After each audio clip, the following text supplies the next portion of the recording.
The Greeks had the maxim, know thyself. How do we come to know ourselves in terms of our personalities and, more importantly, potential? Well, one of the first ways to come to know yourself is to understand that you don't. You can learn to kind of watch yourself like you're watching a stranger. You have to adopt a position. It's a position of radical humility, I would say. Humility in two senses. So one sense would be the humility of recognizing your ignorance. So you have to understand that you don't know who you are. That's not easy to understand because you think you know, but then, you remember you can't control yourself very well. You're not very disciplined. You're full of flaws. Maybe you don't know yourself as well as you think, but it's hard to get low enough to understand how deeply it is the case that you are ignorant about who you are. Now, there's an upside to that too, which also is that you're also ignorant about who you could be. And so the discovery of that, is some reward for the horror of determining who you actually are. And then I would say, well, then you watch yourself. You watch yourself like you're watching a stranger. You watch what you say and you listen. You think, well, what sort of person would say that? And how am I reacting emotionally when I'm communicating in that manner?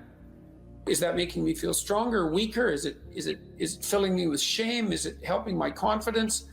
Am I laying out a lie? Am I deceiving myself and other people? Am I adopting this personality at parties that is designed to impress and to amuse, and it comes across as nothing but self-centered narcissism? What are my dark fantasies? What are my aggressive fantasies? What is it that I'm willing to do? What am I interested in so that I'll spontaneously pursue it?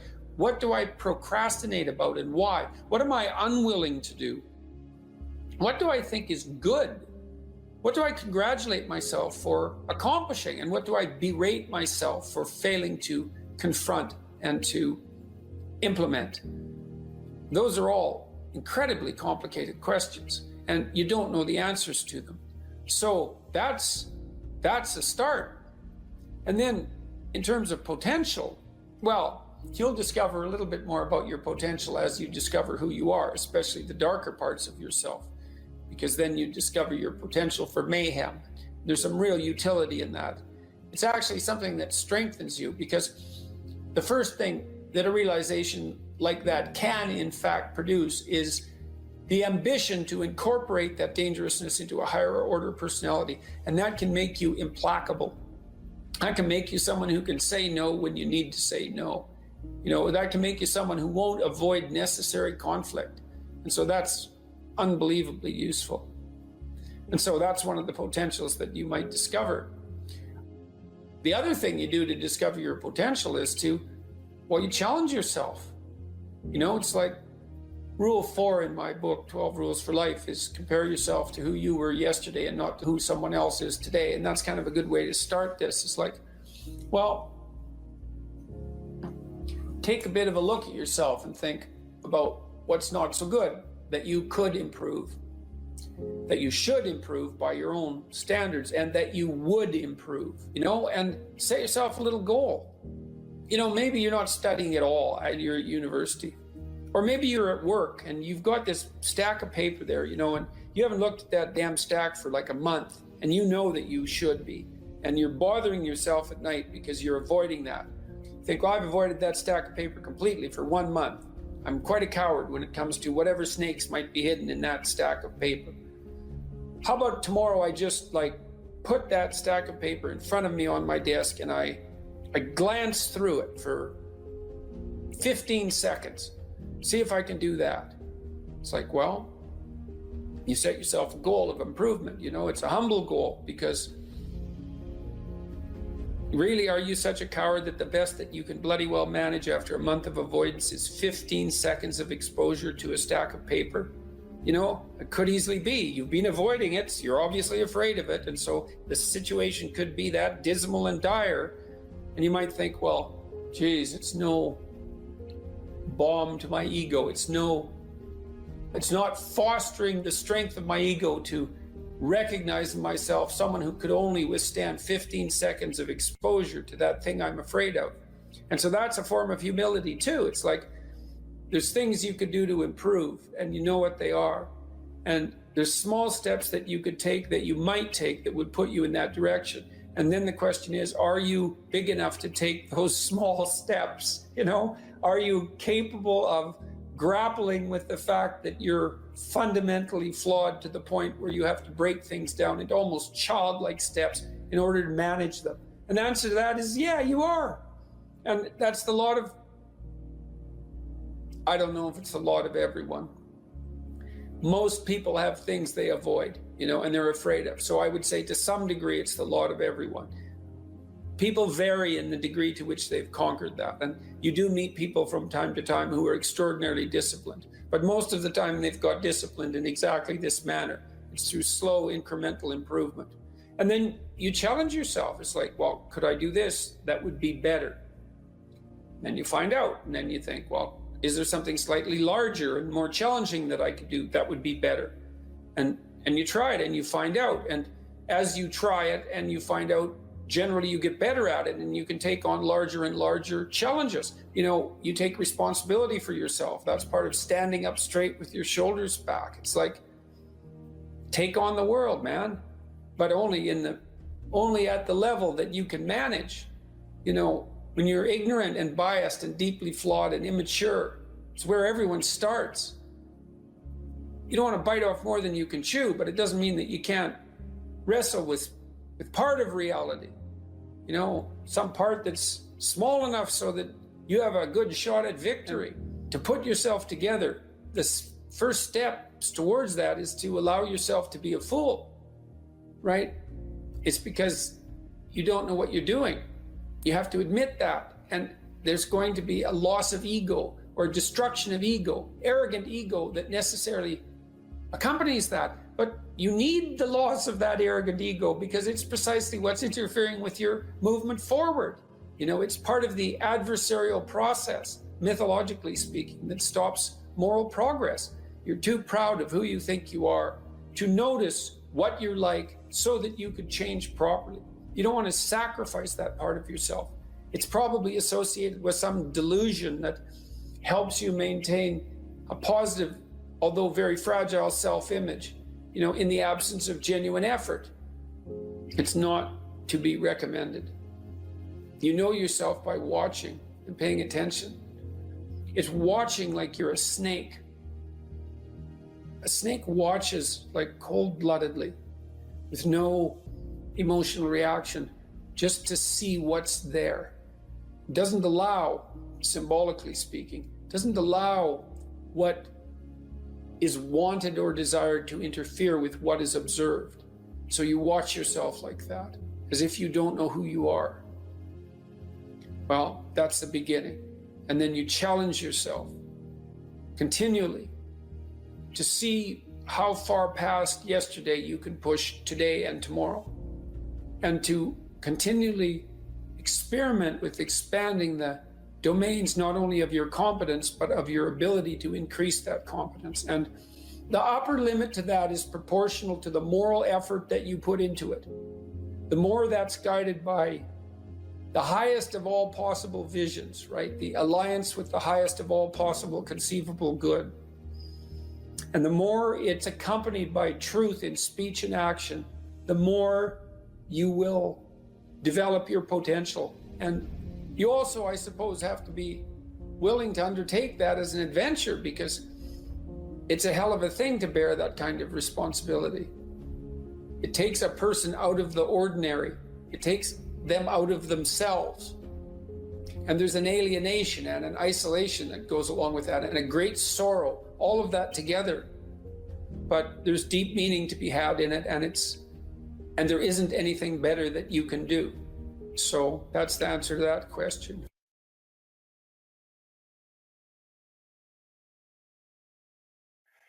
How to think about motivation? We'll think about it from the hypothalamic perspective. So we could say one thing that motivation does is set goals.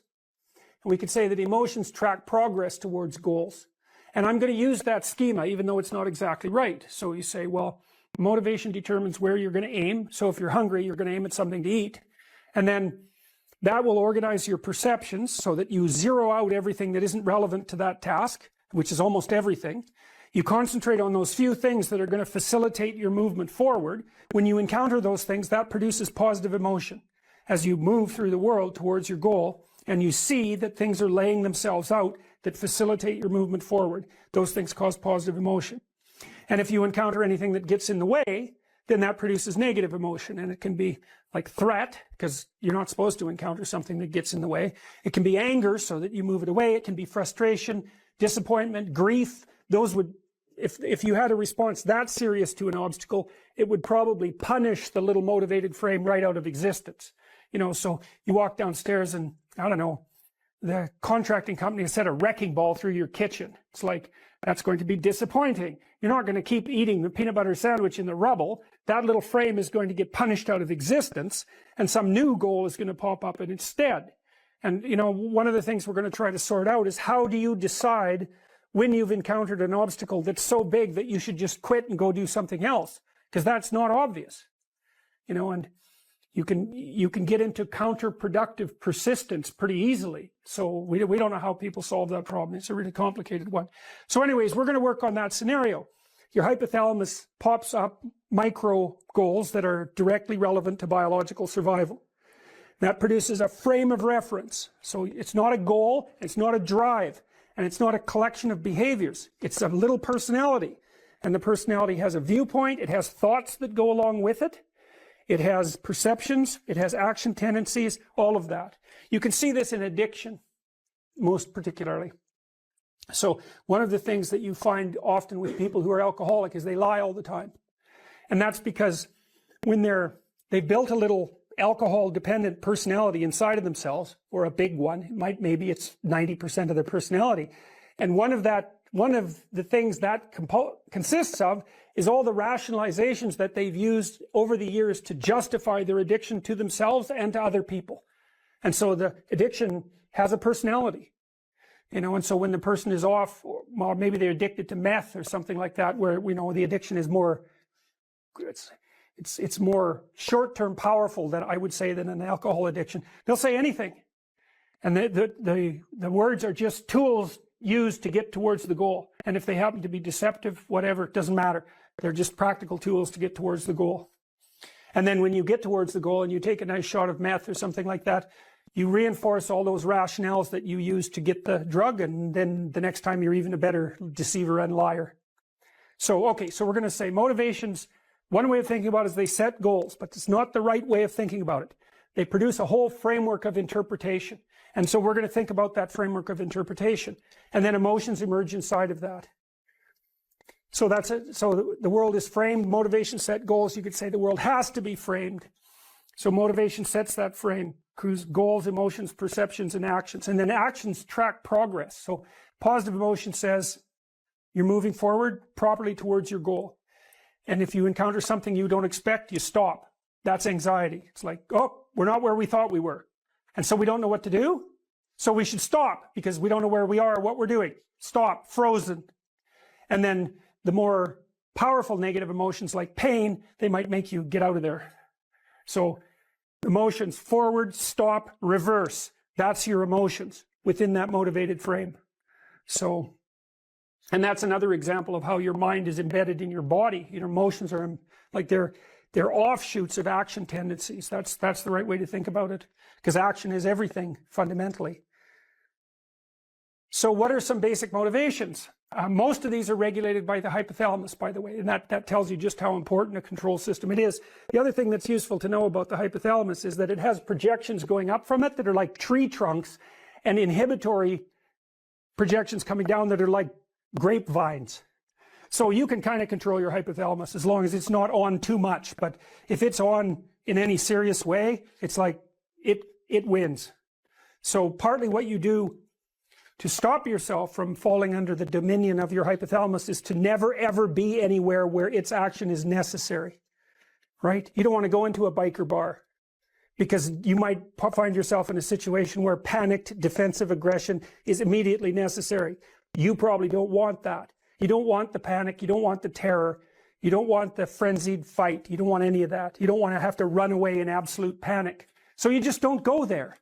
And a huge part of how we regulate our emotions is just by never going anywhere where we have to experience them.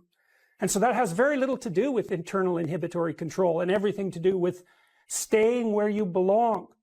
The Myth of Mental Illness by Thomas Szasz, S-Z-A-S-Z.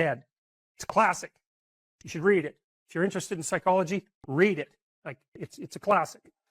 And he basically said, most people have problems in living. They don't have psychological problems. And so I've experienced, despite my love for the psychoanalysts, very frequently what I'm doing as a therapist is helping people have a life that would work. You know, and you can parameterize that. It's like, what do you need? How about some friends? That people kind of like that. How about an intimate relationship with someone that you can trust, that maybe has a future? That'd be good. How about a career that puts you in a dominance hierarchy somewhere, so at least you've got some possibility of rising, some possibility of stabilizing yourself, and a schedule and a routine, because no one can live without a routine. You just forget that. If you guys don't have a routine, I would recommend, like, you get one going, because you cannot be mentally healthy without a routine. You need to pick a time to get up, whatever time you want, but pick one and stick to it, because otherwise you dysregulate your circadian rhythms and they regulate your mood. And eat something in the morning. I've had lots of clients who've had anxiety disorders. I had one client who was literally starving. Very smart girl. There's very little that she liked. She kind of tried to subsist on like half a cup of rice a day. She came to me and said, I have no energy. I come home, all I want to do is watch the same movie over and over. What, like, is that weird?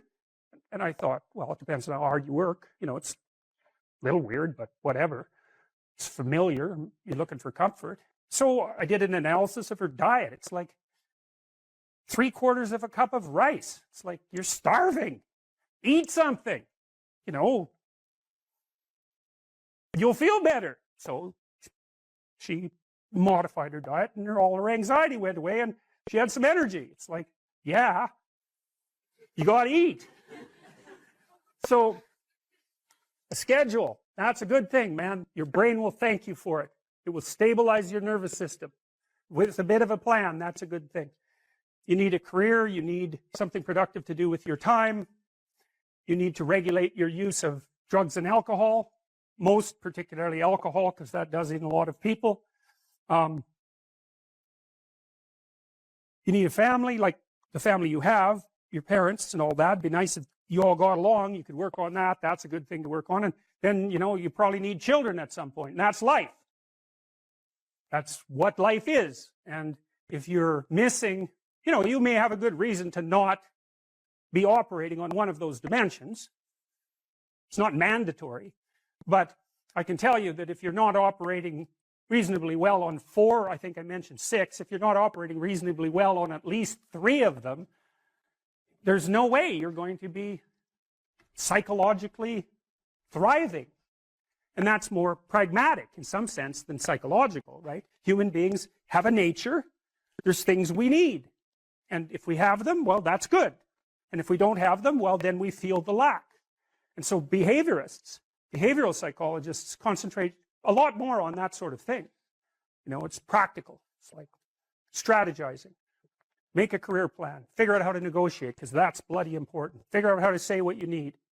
Figure out how to tell the truth to people. Figure out how to listen to your partner in particular, because if you listen to them, they will actually tell you what they want. And sometimes you can give it to them, and maybe they'll return the favor. And if you practice that for like 15 years, well, then maybe you're constantly giving each other what you want. Well, hooray, that would be good. And then there's 2 of you under most circumstances, and it's better to have 2 brains than 1, because people think differently because of their temperament mostly. And so the negotiation is where the wisdom arises, and it's part of the transformation, the psychological transformation that's attendant on an intimate relationship, and one of the fundamental purposes of a long-term intimate relationship.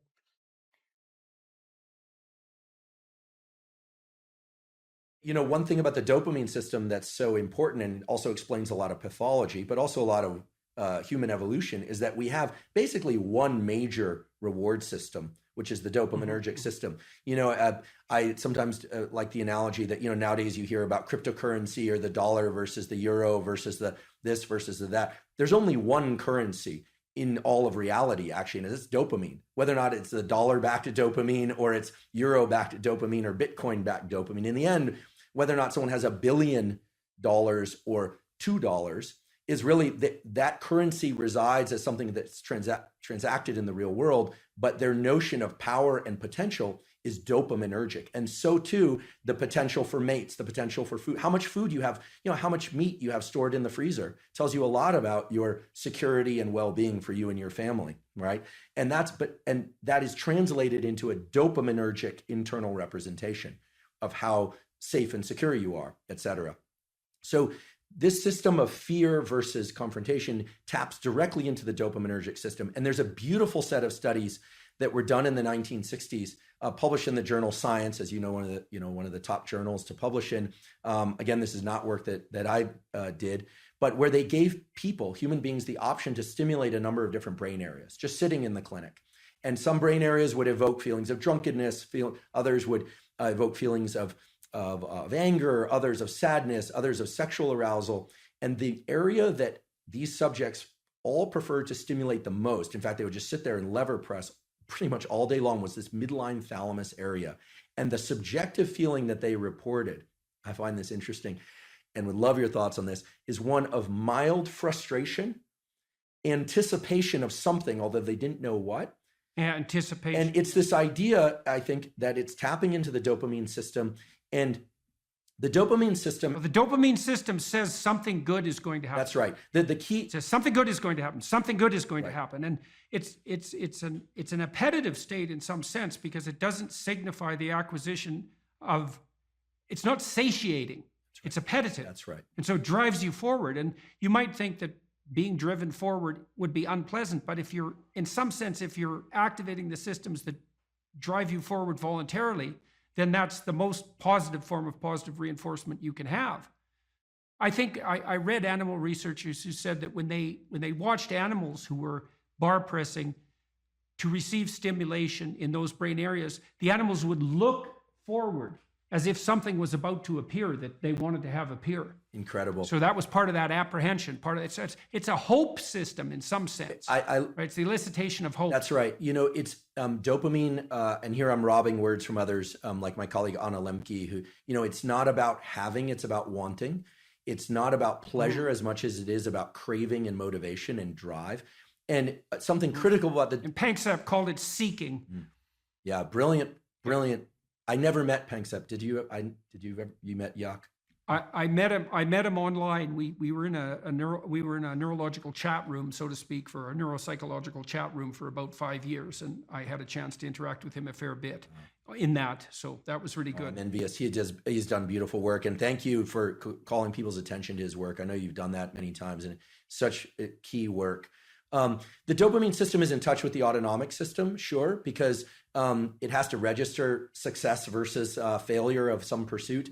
The prefrontal cortex is actually part of the dopamine reward system. People often overlook this, and then we just think about nucleus accumbens and ventral tegmental area. But the prefrontal cortex, because as you pointed out before, it is generating possible outcomes, different rules, different selves are being projected into the future.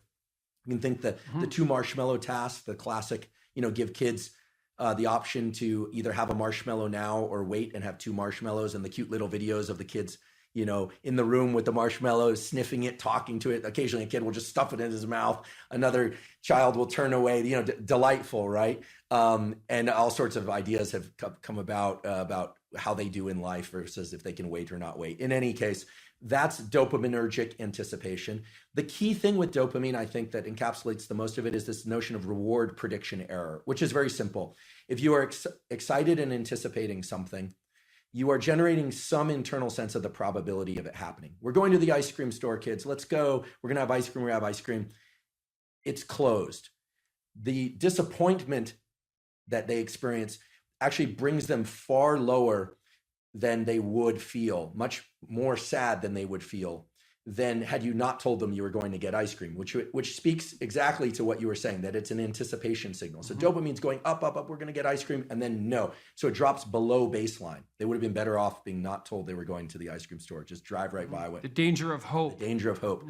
If you anticipate that it's going to be open, and again, this could translate to any scenario, and it's open, there's a dopaminergic signal upon receiving the reward, but it then drops a little bit. This is the basis of addiction, actually, drops a little bit below baseline transiently. So we always think of the ice cream is the reward. Well, actually, the reward was right before you had that first lick of ice cream, because you know you're going to get it. This is also true of sexual behavior. It's true of people who sell a company, or they're anticipating something exciting, or of a wedding. It also sort of partially explains this notion of postpartum depression, where people are so excited about something, the delivery of a child or something, on the arrival, and then for some reason they feel let down. It's because the anticipation was that great. So many scenarios. There might be an exhaustion component there too. Right. Well, it's also the case, if I remember correctly, that dopamine kick. So imagine what it does is backtrack the neural systems that were activated as the reward was approached. So then it feeds back reinforcement, not reward, but mediates cellular growth and maybe myelinization. It's increasing the efficiency of the neural connections of the systems that were activated just prior to receiving that reward in the order they were prioritized. That's right. In the order they were manifested. So the closer the behavior is to the receipt of the reward, the more it's reinforced and more likely to be manifested in the future. And then there's a decay function going back in time. So, and that's partly how an addictive subpersonality can grow too, right? Because you can imagine that there's a certain state of mind that you're in. Maybe it's a state of something approximating nihilistic hopelessness that grips you every time you're motivated to seek out your favorite drug. And that's fairly far back in the activation chain, but it's there every time you take a hit. So what happens is the dopaminergic reinforcement produced by the drug reinforces that nihilistic hopelessness that drives the drug-seeking behavior. That's right. And that's how, in part, you develop a monkey on your back. Yeah, I love the example, even though I'm sad that it happens for people. I love the example because what you're saying is that, and it's exactly right, that the memory for events and states of mind and emotions that preceded a successful collection of reward or arrival at reward is set into a huge number of motor commands, some of which are subconscious. And the ultimate dopamine signal, actually I experienced this the other day. I can give an example. My girlfriend and I decided to go to the beach. We were going to go do this little ritual that we've been talking about doing for a while. And I had on a piece of paper what we had written out we were going to do. And I had it in my back pocket. And we got to the ocean and the sun was setting. It was sort of perfect timing for this. And the piece of paper was gone. And I thought, oh my goodness, how did I screw this up? Like, of all the things, I'm supposed to, I'm 47 years old. This is not like I should be able to do this, that Get your I blew it. I blew it. So I went back to the car, long walk, looking everywhere. It was not a windy day, but I thought, gosh, where's this piece of paper? Looking around, didn't find it. Went all the way back to the car, wasn't in the car, came all the way back. And I was walking toward her. I saw her and I thought, okay, this is really embarrassing. I'm going to just have to wing it or remember. We didn't have our phones intentionally either, so we couldn't look it up. And then I saw the piece of paper on the beach and it was partially buried in the sand. I picked it up and I was elated. What happened there was my dopamine had dropped way below baseline because I was disappointed that I'd lost it, disappointed in myself, et cetera. And then I found it. Right. So your anticipation was for nothing. Exactly. So you got punished by yourself for that. Exactly. Because that should be eradicated. If you're highly anticipatory and it doesn't make itself manifest, then you were seriously wrong. So you're going to take a emotional hit as a consequence of that. I think that's also associated, that emotional hit, that pain that you feel, I think that's actually associated with the beginning stages of the death of the systems that mediated that initial response. Because you should eradicate systems that make you anticipate that don't work, right? And that means those systems, which are already instantiated and alive in some sense, have to decay and die. And it strikes me as highly probable that you're going to pay a price in something approximating pain for the death of those malfunctioning systems. It's also because why wouldn't they fight for their lives to some degree? Why wouldn't they resist the decay and death that might be necessary to keep you going? Why? There should be some pain associated with that logically, because it is a biological transformation.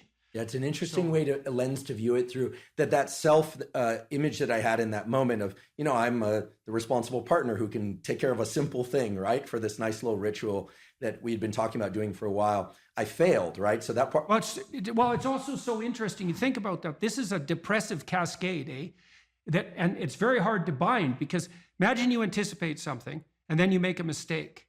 Now, the question then becomes, how significant is the mistake? And one view of your error would be, well, the paper blew out of my pocket and that could happen to anybody. And the more catastrophic interpretation would be, and it's an extension of the thought path that you started to walk down, well, I'm near 50 years old, I should be much more responsible than this, and there's something wrong with me as a person. And then a depressive person would go even further. They'd say, well, not only is there something wrong with me in this decision, this is a decision like every other decision I make right now. I never make a good decision. In the past, I've never made a good decision, and there's no way I'm going to change in the future. And so the depressive takes that punishment response, let's say, that's a consequence of failed anticipation, and can't bind it. It just takes out all of their potential future selves. That's a good way of thinking about it. Yeah. And so then they're in a depressive pit. Yeah, so that's too much learning from failure. Right. I'm really I'm grateful for your insight on this, because indeed, if I'm honest, my thought train went to the point of I didn't think, oh, I'm a total failure because I lost this piece of paper. I thought to myself, well, if it were a priority, I would have ensured I wouldn't have lost it. Right. She'll interpret it as not being a priority. Like, where are my priorities? Am I overspent? Like what's going on? You start to sift into the full set of questions. And then, of course, finding the paper resurrects the sense of self.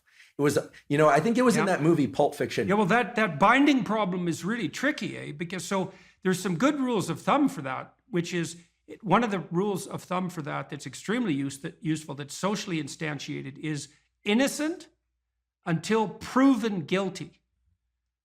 Right, so you might say when those thoughts come up, because they're adversarial and accusatory thoughts, you might say, well, that is part of the realm of possibility, but I shouldn't. When your child does something wrong that's minor, you don't say you're a rotten kid, right? You bind it. You say, look, kid, here's a bunch of things you're doing right. But in this particular example, specific situation, here's the minimal thing you did incorrectly and how to alter it. And it's a really good habit of mind. It's like to address towards yourself as well as to other people, which is to say, well, what's the minimum crime that I'm responsible for in this moment? And that's part of this miracle of the presumption of innocence, and especially without proof. A lot of what I did in my clinical practice to people who had a depressive temperament was help them make a case for themselves. It's like, well, maybe you're as bad as you think you might be, but maybe not. Let's take the contrary argument. Let's make you as innocent as you can be in this situation, and only narrow the repair to the absolute minimum that needs to be manifested. If you work 13% longer hours, you make 40% more money. It's nonlinear. So you think, why is that? Well, imagine you had 10 employees and one of them works an extra 10%. It's not much. Well, how often is that person going to be promoted? Assuming you have a clue as a boss. It's like you're going to look at the 10 people and you're going to think, oh, that guy's always here like 45 minutes early. It's like, why don't we give him the promotion? Obviously, right? So these small edges that you can manage like that, work an extra 10% or extra 13%, have non-proportional payoffs. That's part of the Pareto distribution. So get your sleep cycle organized so you get up in the morning. Learn how to do it. No excuses. I'm too tired in the morning. I don't like mornings. Who cares? That's not relevant. It's like discipline yourself so you can manage it. Schedule your meals, because that's a good disciplinary routine. And then learn to use a calendar, like Google Calendar. Many of you out there do not use a calendar.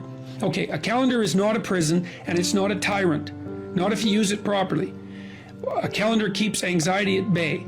It makes sure that you do what you need to do, which is important, because otherwise you fall behind. But if you use it properly, it also helps you plan what you want to do. So I could say, well, lay out your damn calendar and design the days you would like to have. That's what your calendar is for. So you can put in all sorts of things in there you want to do and that would be good for you. And that's a really good way to start being more industrious. Make a plan. You need a plan for 3 years. You need a plan for the next year. You need a plan for the next 6 months. You need a plan for the next 3 months. You need a plan for the week. You need a plan for the day. You need a plan for the hour. All of that. All of that. I make lists constantly of what I have to do. And they're like daily, weekly, monthly, yearly. Right now, I can't look out more than about 6 months, because my life is too complicated and chaotic. But you need a vision of who you could be, what character you could have. 3 to 5 years out, you can't go much farther than that because life is too unpredictable, I think, to make vision that's longer term than that subject to. There's too much chance associated with it to spend a lot of time on. Maybe you can stretch it to 5 years, and in rare cases, you can have a 10-year goal, but it has to be pretty low resolution. But you want plans at all those levels of resolution. You want to write the things down. And because what are you going to do? You're going to stumble around and get what you need? You're going to stumble around and be useful to other people? And it's useful to be useful to other people, They want to work with you then. They want to do things with you. They want to have you around. They trust you. They open up opportunities for you. And if you stumble around like you're blind, you're not going to get anywhere. And then you're going to suffer. And then you're going to be bitter. And then you're going to be cruel. So that's hell. That's a bad outcome. So unless you want that, don't aim for it.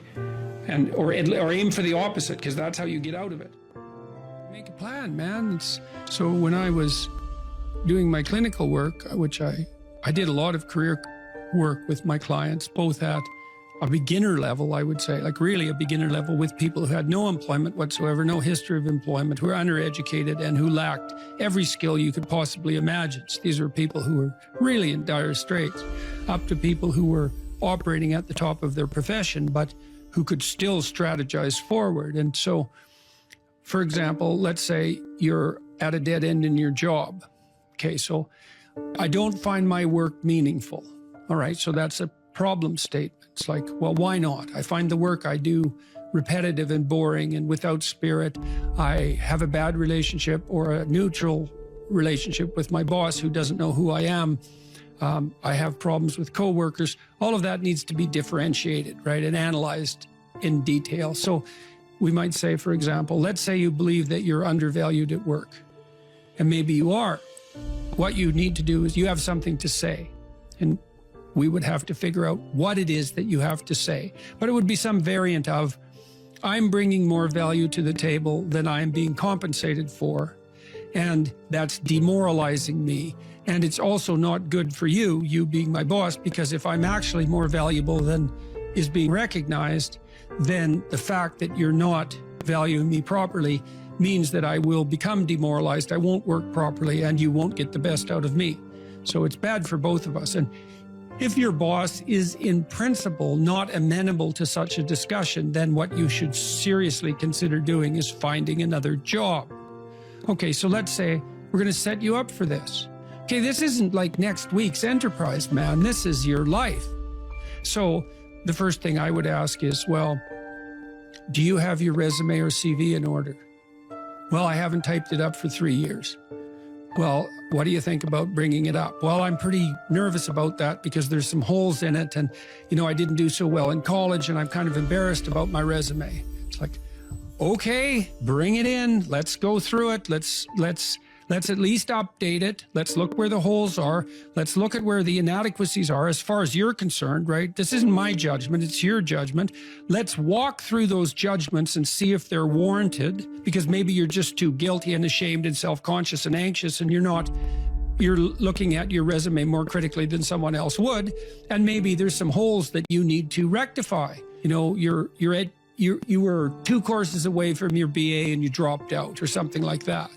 Well, maybe we need 6 months to address that. And at least, even if you can't be fully educated, you could be taking some courses online. And so when you went to a new job interview and they said, what about this hole? You'd say, well, I came to terms with that 6 months ago, and in an effort to rectify it, I'm taking the following courses, and here's my plan for completion. That's a really good answer. And anyone with any sense who's interviewing will accept that as an indication that although you're not perfect, and who is, that you have a good plan and that you've thought it through. Like, that's the kind of answer that in all likelihood will cement your candidacy for the position. Okay, so now you're going to go to your boss. Well, you have to have your CV and your resume in order. and you have to be able to stand on it solidly, and which at least means that you're prepared to address the inadequacies in a credible, realistic, believable, and truthful manner. All right, now what you do is apply for like 10 jobs. You don't have to take them, but maybe you have to go to an interview or 2 or 3 or 4, and maybe there's a bunch of opportunities out there for you that you didn't even know about. And maybe someone offers you a job. And so now you can go to your boss and say, here's the situation I'm in here at work. Here's my evaluation of the problems in relationship to me. Here's what I could do for you if you gave me a 40% raise and the opportunity to progress, but I'd like to see a plan for that. And I've been looking for other opportunities before conducting this discussion, and I have some. If your boss treats you with contempt at that point and doesn't listen, then perhaps he or she is a little more narcissistic than might be optimal, and it's time to find a new job. But this isn't something you do trivially. And so when you're doubtful, say you're trapped, you ask yourself, well, why am I trapped? And that's a hard question, right? Because some of it's your own inadequacy, a lot of it. And all of the part of it that you can deal with is your own inadequacy. So even if it's unfair, even if you're hemmed in for any number of reasons, inappropriate, like ethnically predicated oppression, let's say, or maybe you're in a workplace that really is sexist in some fundamental sense. Well, that's not good. It's not just, it's not fair, it's not meritorious, all of those things. And maybe you shouldn't be there. But what you can do to begin with is every bloody thing you possibly can do to put yourself in the most virtuous and powerful negotiating position possible. And you have to think like a snake in some sense.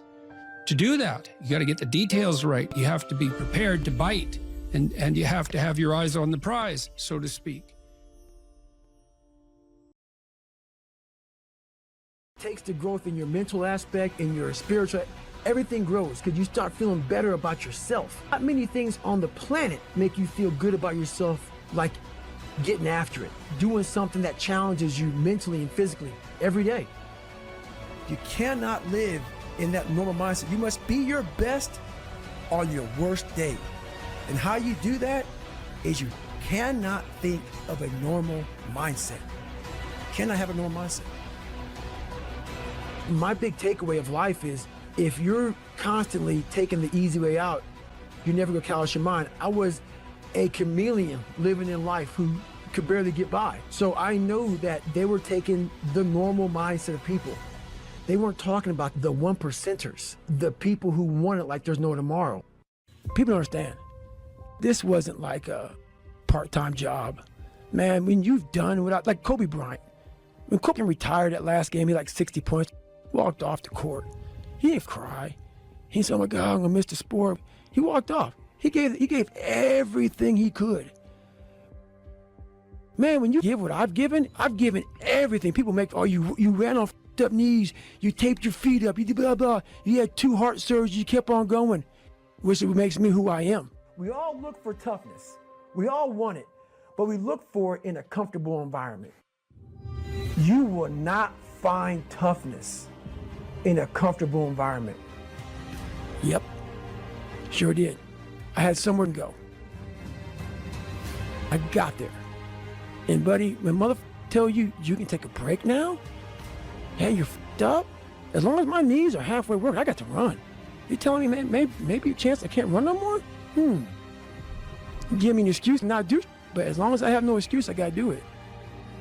I was happy where I was. I gave everything. I gave everything to who I am. And that's why people, oh, I don't believe that. Don't believe it. I gave everything. You have no regret. People didn't understand me. People don't understand me now. I don't give up. I know exactly what I was doing. I'm not a masochist. I'm not crazy. I'm not this and that. People try to title me and label me. No, I had something to do. It's like our minds are like a garage. And the garage, if you open a garage and it's all cluttered up, you can't put your car in there. You got boats and you got kids' toys and shit everywhere. But if you organize that garage, and you put everything in its rightful spot, you can put that car in there, you can put 2 cars in there, you can put bikes in there. And that's like with the mind. People talk about discipline, determination, repetitions, and all this consistency. If you want to make yourself articulate, which is a very good idea, then not only should you read, but you should write down what you think. And if you can do that a little bit every day, 15 minutes, maybe you could steal 15 minutes and do it every day. But if you do that for 10 years, you really straighten out your thinking. If you're going to speak effectively, you have to know way more than you're talking about, you know. So this is often difficult for beginning lecturers at university, because they'll do a lecture on a topic, but they only know as much as they're saying in the lecture. And they get kind of stuck to their notes because of it. But you want to know 10 times as much as you are saying in the lecture, and then you can specify a stepping path through it and elaborate with the other things that you know. But to do that, you have to do a lot of reading. But you also have to do a lot of reading, because that's where the synthesizing comes.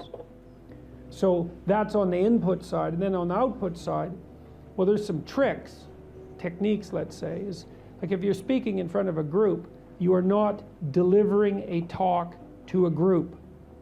That's not what you're doing. The talk isn't a packaged thing that you present to a group. There isn't a group.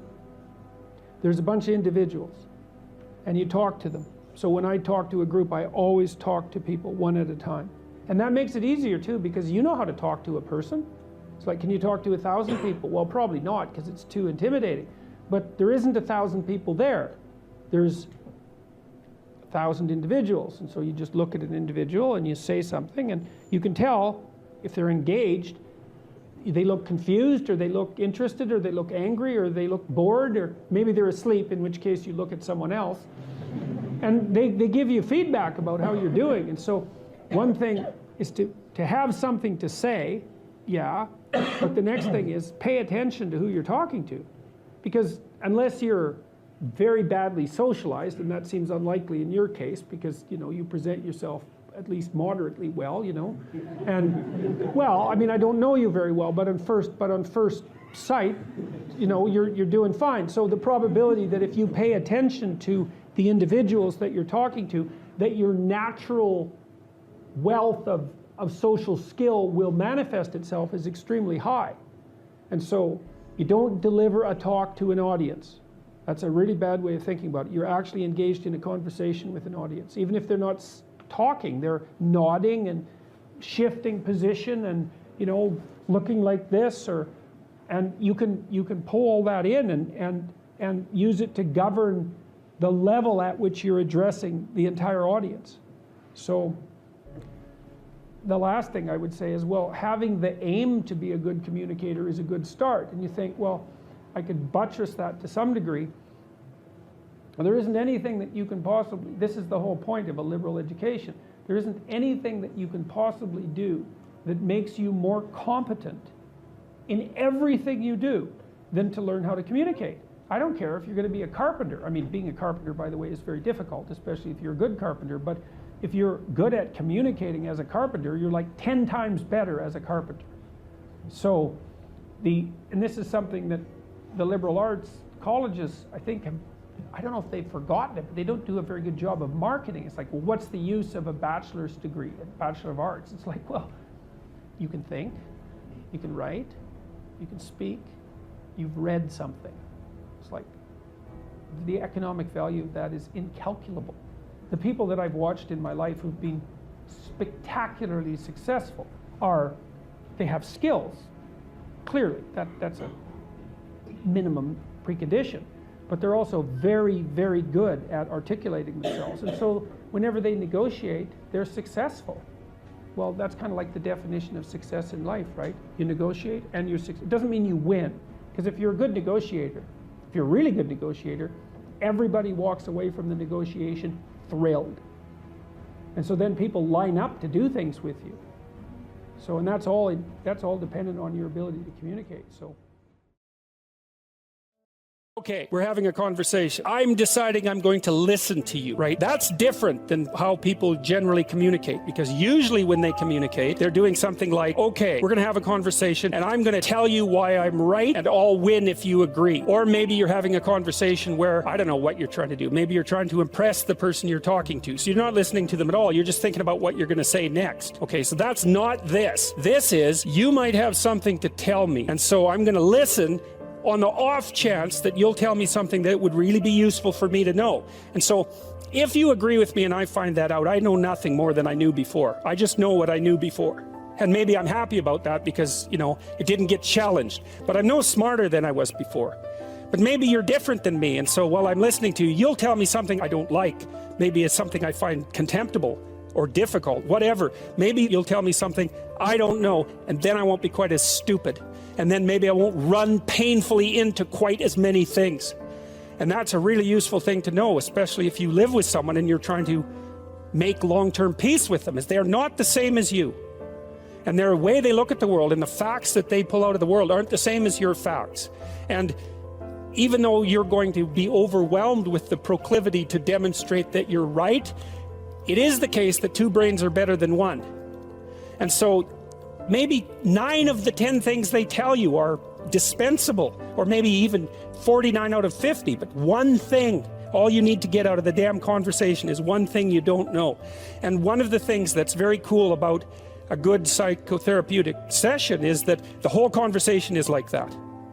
All you're doing is trying to express the truth of the situation as clearly as possible. That's it.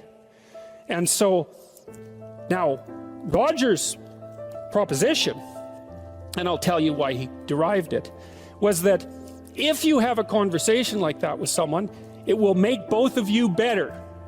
It'll make both of you psychologically healthier. So there's an implicit presupposition that the exchange of truth is curative. Well, that's a very cool idea.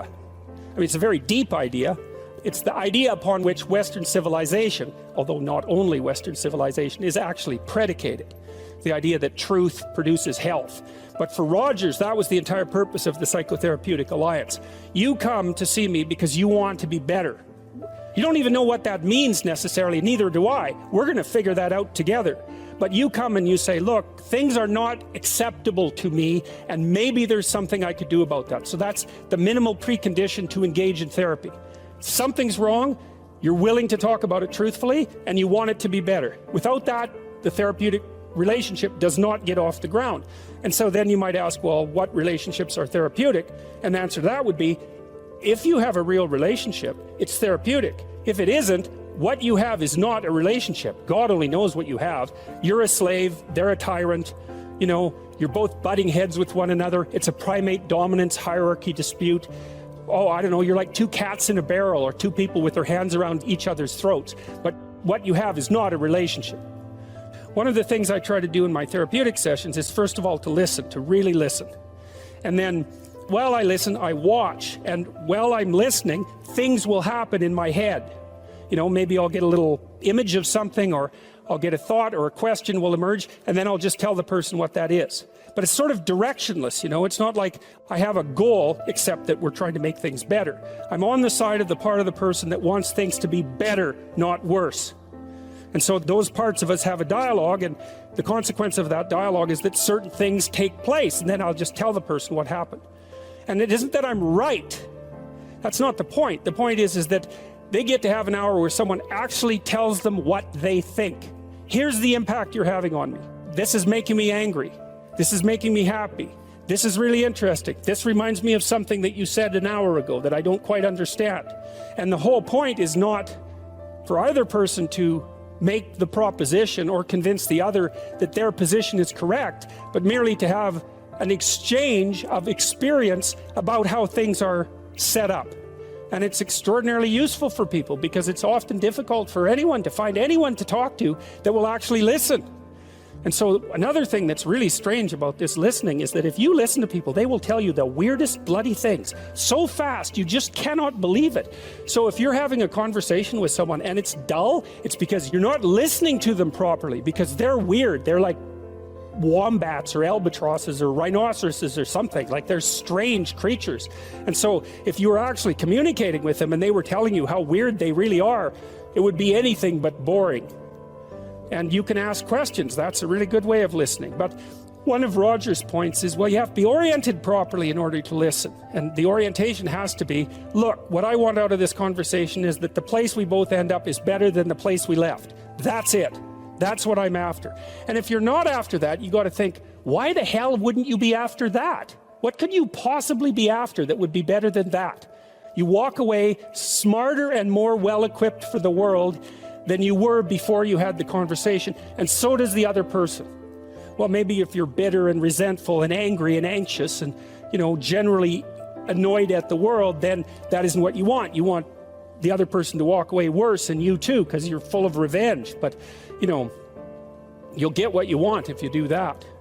So, we know from our research that such empathic understanding with a person, not about him, is such an effective approach that it can bring about major changes in personality. Some of you may be feeling that you listen well to people and that you have never seen such results. The chances are very great that you have not been listening in the manner that I've described. Fortunately, I can suggest a little experiment that you can do to test the quality of your understanding. The next time you get into an argument with your wife or your friend or a small group of friends, stop the discussion for a moment and, for an experiment, institute this rule. Each person can speak up for himself only after he has first restated the ideas and feelings of the previous speaker accurately. What accurately means is they have to agree with your restatement. Now, that's an annoying thing to do, because if someone is talking to you and you disagree with them, the first thing you want to do is take their argument, make the stupidest possible thing out of it that you can, that's the straw man, and then demolish it. It's like, so then you can walk away feeling good about it, and you've dominated them really nicely. But that isn't what you do. You say, okay, well, I'm going to take what you told me, and maybe I'm even going to make your argument stronger than the one you made. That's useful if you're dealing with someone that you have to live with, because maybe they can't bloody well express themselves very well, but they have something to say. So you make their argument strong. All right, then you see what this would mean. It would mean that before presenting your own point of view, it would be necessary for you to really achieve the other speaker's frame of reference, to understand his thoughts and feelings so well that you could summarize them for him. Sounds simple, doesn't it? But if you will try it, you'll find that it's the most difficult thing that you've ever done. Now, this young man told me that his life lacked purpose and direction and meaning, and that he was nihilistic until he read Zen and the Art of Motorcycle Maintenance, which is a book I actually like quite a bit. I've read it 3 times at different decades of my life. And one of the things that's very interesting about that book is that it's an examination of the idea of quality, of the idea that there are qualitative distinctions between things, and that we have an instinct to make qualitative distinctions. And so a qualitative distinction is simply, this is better than that, which is a judgment. Okay, now what Ratzinger is hypothesizing is that the person in and of, how the modern idea is you're supposed to accept yourself. I think that's an insane idea, by the way. Really, I can't think of a more nihilistic idea than that you're already okay. It's like, no, you're not. And the reason you're not is because you could be way more than you are. And so what do you want to be? You want to be okay as you are? Or do you want to strive towards what's better? And this young man, this Australian, he said that the reason that Zen and the Art of Motorcycle Maintenance had such an impact on him was because he wasn't happy with his current mode of being, right? He didn't consider the manner in which he conducted himself sufficient. And the fact that the author of Zen, and it was Pirsig, laid out the notion that you could make qualitative distinctions, and there really was a difference between good things and bad things, or great things and evil things. It gives you direction. It gives you the possibility of moving upward. And Ratzinger is pointing out, at least to some degree, that human beings are insufficient in and of themselves and need the movement upward. And so they need to conceptualize something like the highest good, and then to strive for that. And the thing is that there isn't any difference between conceptualizing the good and being judged. Because if you're going to conceptualize the good and move towards it, what you have to do is separate from yourself all those things that aren't good, and leave them behind. And that's why the Redeemer and the Judge are the same thing. And one of the things that's really appalling, I think, about our modern world is that we're rejecting the notion of qualitative distinctions. You say, well, we don't want to hurt anybody's feelings by saying that one thing is better than another. It's like, okay, fair enough. It's not fun to be cast off with the damned, that's for sure. But if people are in fact insufficient in their present condition, which seems to be the case, I mean, try finding someone who isn't, then if you deny the possibility of qualitative distinction because you want to promote a radical egalitarianism, then you remove the possibility of redemption because there's no movement towards the good.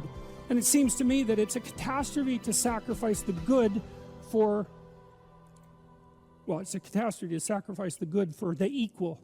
Because for us to be equal would mean, as far as I can tell, that we would all be equally unredeemed and miserable.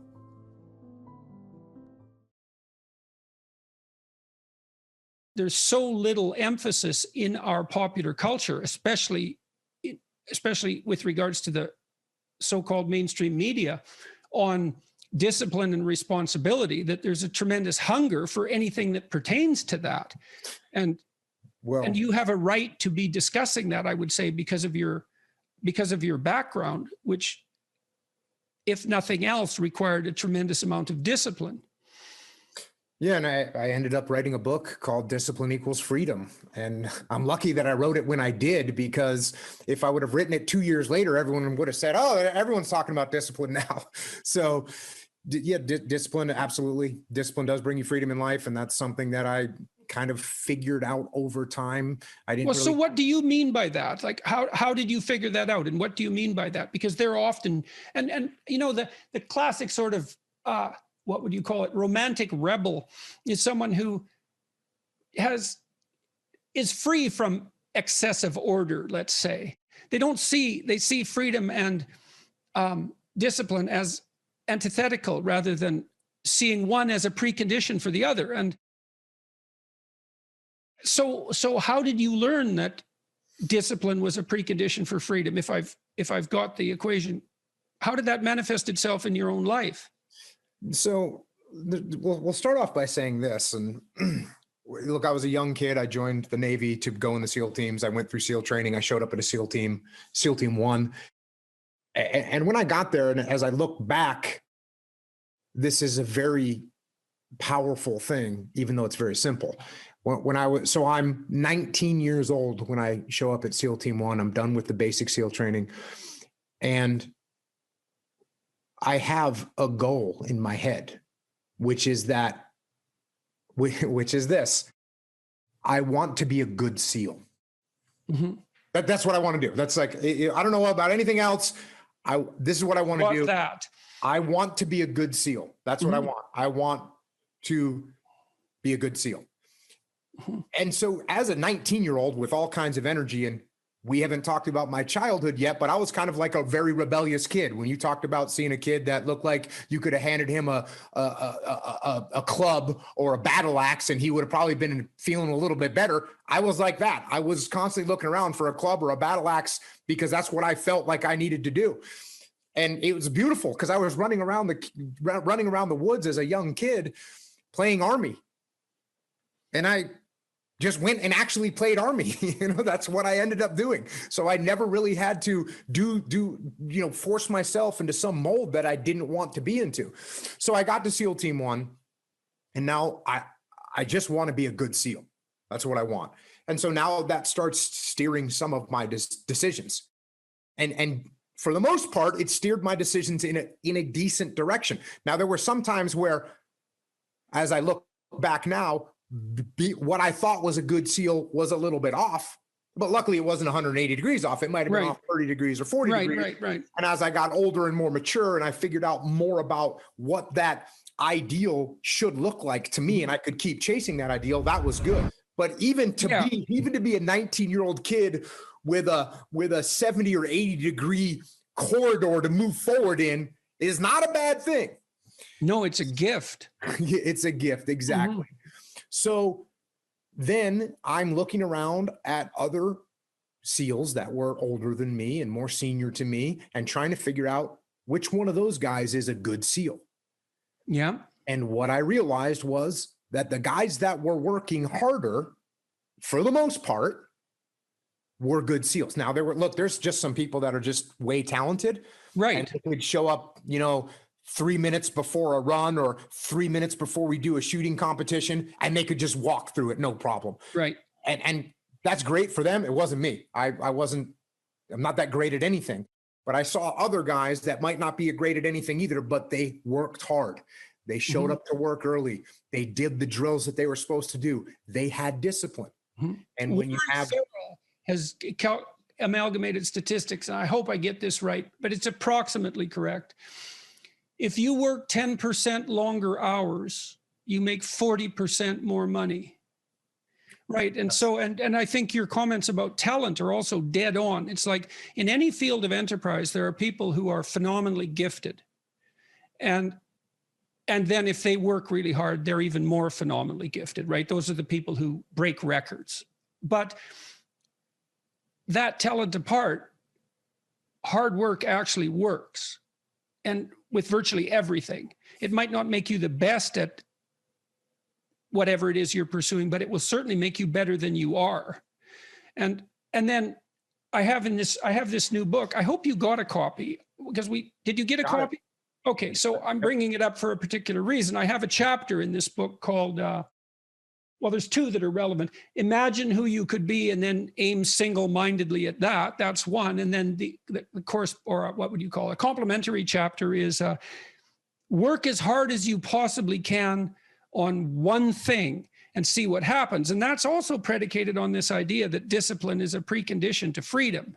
So you were fortunate, like you had this goal, right? So that meant you had a goal, which is a really big deal because you could learn about goals. You had a sense of a higher mode of moral being, that I would rather be a good SEAL than the person I am now. Well, it's a code of behavior and a way of perceiving. So there's an ethic in that. And then you said as well, your conception of what good SEAL meant changed as you matured, but that's also fine. It wouldn't have changed unless you would have pursued that initial only partially accurate goal.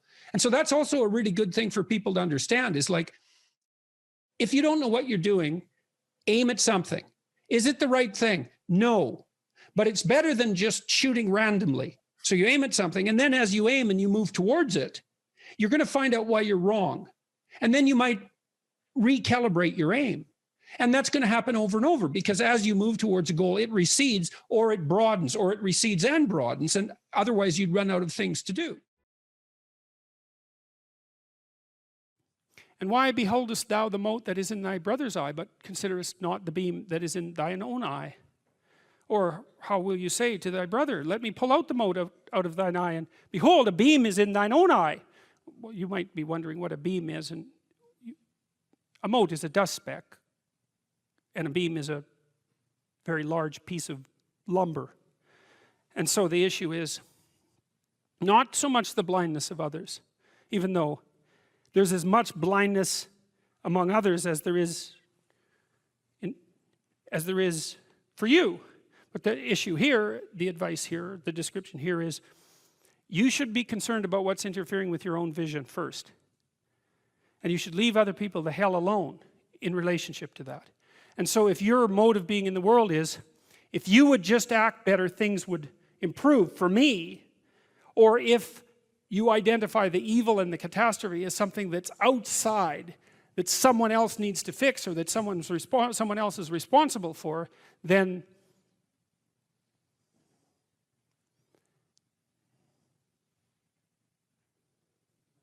you're not going to fix that. And you're going to remain blind to the things that you're doing and not doing that make things not go well. And so it's just better to think, all right, I'm probably blind in many, many ways. And maybe there are some ways that I could rectify that, because it's highly probable that you're blind in all sorts of ways. I mean, in fact, it's virtually certain. And so it's just more useful to think, how is it that I'm wrong in this situation? I'll tell you something that I learned to do when I was arguing with my wife, which happened quite frequently, because when you actually communicate with people, you find out that there's many things that you don't agree on. And that's because you're actually different creatures. And so if you're actually going to have a truthful conversation, then you're going to find out that you don't see things the same way, and then you can either pretend that that's not the case and gloss over it and then end up in a 30-year silent war, or you can have the damn fight when you need to have it and see if you can straighten it out. So now and then we'd get in a situation where we were at loggerheads, we couldn't move, and you know, it would spiral up into hate speech, let's say. Because, yeah, everyone laughs because they know they manifest plenty of hate speech towards those they love. So one of the things we learned to do was, when we hit an impasse, was to separate and to go our own ways and to go sit and think, okay, look, we're at this unpleasant situation. We can't figure out how to move forward. I'd always think, of course it's her fault. Obviously it's her fault. At least 95%. But maybe there was something I did that contributed like 5% to it. And so I would sit and think and ask myself a question, which was, is there anything I did in the last 6 months that increased the probability that this impasse would manifest itself? And I'll tell you, you have no idea how fast your mind will generate an answer to a question like that, because there's undoubtedly some idiotic thing that you did, that you know, that you remember, that increased the probability that you're going to have your hands around the throat of the person that you love. And then you can go tell them that, and then you can have a conversation, especially if they do the same thing. Say, look, you know, here's how I'm an idiot in this situation. And the other person says, well, yeah, here's how I'm an idiot. And then you're two idiots, and then maybe you can have a conversation. So, thou hypocrite, first cast out the beam out of thine own eye, and then shalt thou see clearly to cast out the mote of thy brother's eye. That's, hey, hard to argue with that. Ask and it shall be given you. Seek and ye shall find. Knock and it shall be opened unto you. For everyone that asketh receiveth, and he that seeketh findeth, and to him that knocketh it shall be opened. That sounded pretty optimistic again. But again, I think it's a description of the structure of existential reality, and by which I mean, when I'm in my clinical practice and I observe, and this is also the case with my students, is, let's say, people's lives aren't what they would like them to be. And so then you ask, why? Well, forget about tragedy and catastrophe, because that's self-evident, and we're not going to discuss that. Although the degree to which you bring about your own tragedy is always indeterminate. But I would never say that every terrible thing that is visited on a person is something they deserved. I think that that's a very dangerous presupposition, especially because everyone gets sick and everyone dies.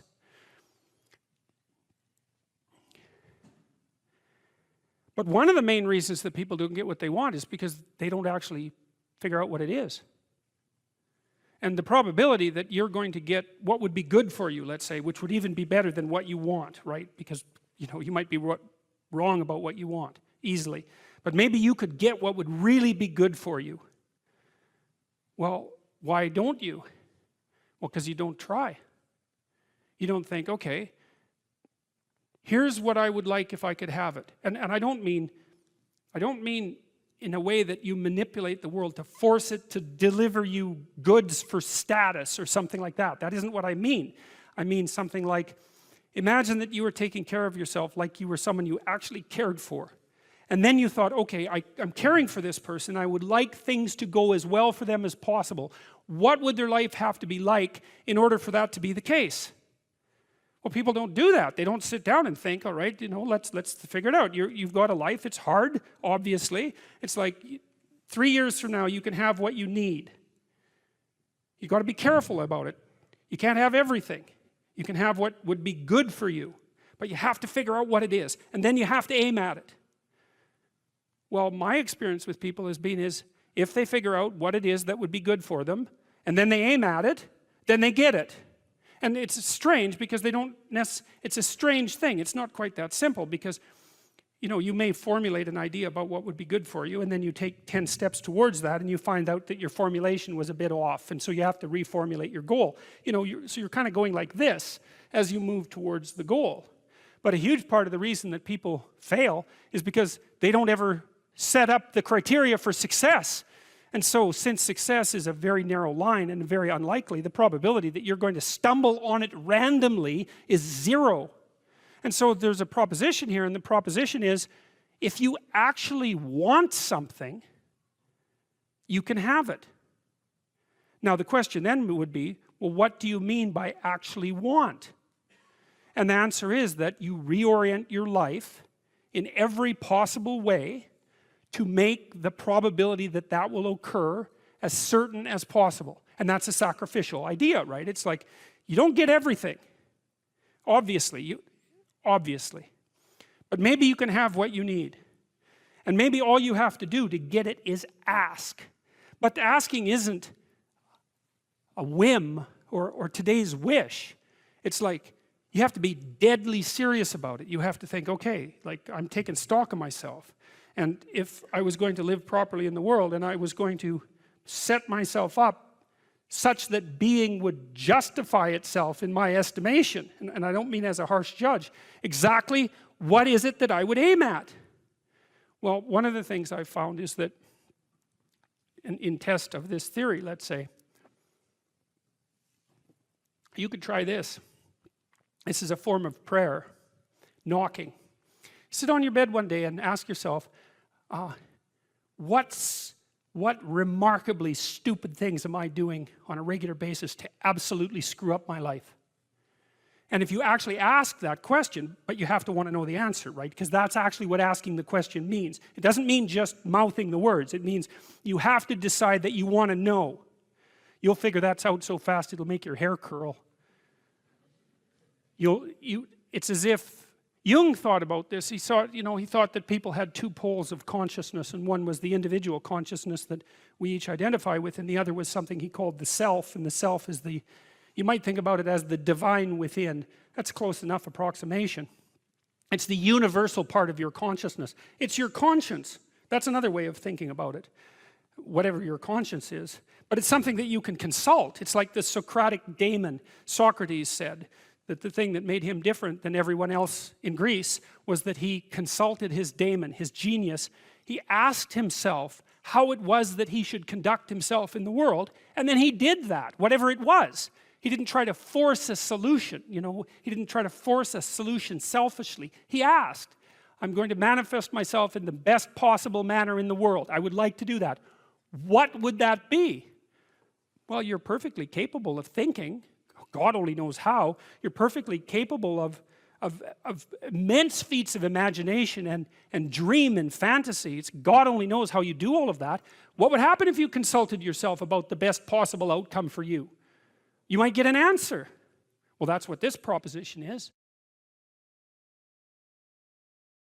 When I talked about hierarchies, now it's very important where you are in your hierarchical position with regards to other people in relationship to your mental health. And this is a really important thing to understand, because you have an ancient counter in your brain, and that was the point of the biological comparisons, lobsters being one set of comparisons, but not only lobsters. We know perfectly well, animal behaviorists, people who know their neuropsychopharmacology, know perfectly well that the serotonergic system operates quite similarly across most animals with complex nervous systems, and one of the things that it does is track relative status position.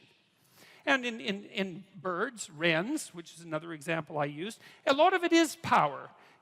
Wren's a little bird. It's quite a cute bird. It sings very nicely, and you think it's harmless, but it's not. It's a vicious little character. And I used to sit in my backyard and record wren songs on my tape recorder, and the wren that lived in our backyard would dive bomb it, 4 inches away, and it was very brave of him. And he had a little nest that was up in a tree, and there were some nests that we had built, birdhouses, in the neighborhoods nearby, in the yards nearby. And he would go, like half his day spent stuffing those other birdhouses with sticks, so full that no bird could get in them. It was like, this is my damn yard, which is what he was saying when he was singing so beautifully. And you better look the hell out, because if you build, I'm going to stuff your damn house with sticks, and if I see you sitting on a branch, I'm going to dive bomb you and knock you off. And that's power. And that's what wrens do, despite the fact that they're cute. And chickens do the same thing. There are pecking orders among chickens. And virtually every animal, wolf packs organize themselves into hierarchies, and chimpanzees organize themselves into hierarchies. And like there are rat hierarchies. And hierarchical organization is the rule among animals that live somewhat socially. And even those who don't, that occupy the same geographical territory. There has to be some way of organizing access to relatively scarce resources that doesn't result in chronic combat. Because chronic combat, well look, you're Wren A and you're Wren B and you decide to have it out, so you peck yourselves half to death, and you're Wren C, and so you got a little bit more patience. You just wait until those two wrens beat each other to death, and then you move in. It's like it's a stupid solution. It doesn't even work for wrens, let alone people. And so, you know, the wrens announce their prowess, and they do that with the quality of their song and their displays, and they indicate to one another who shouldn't be messed with, and then there's a minimum of combat. And you could make a pretty good case that that's power, that's power.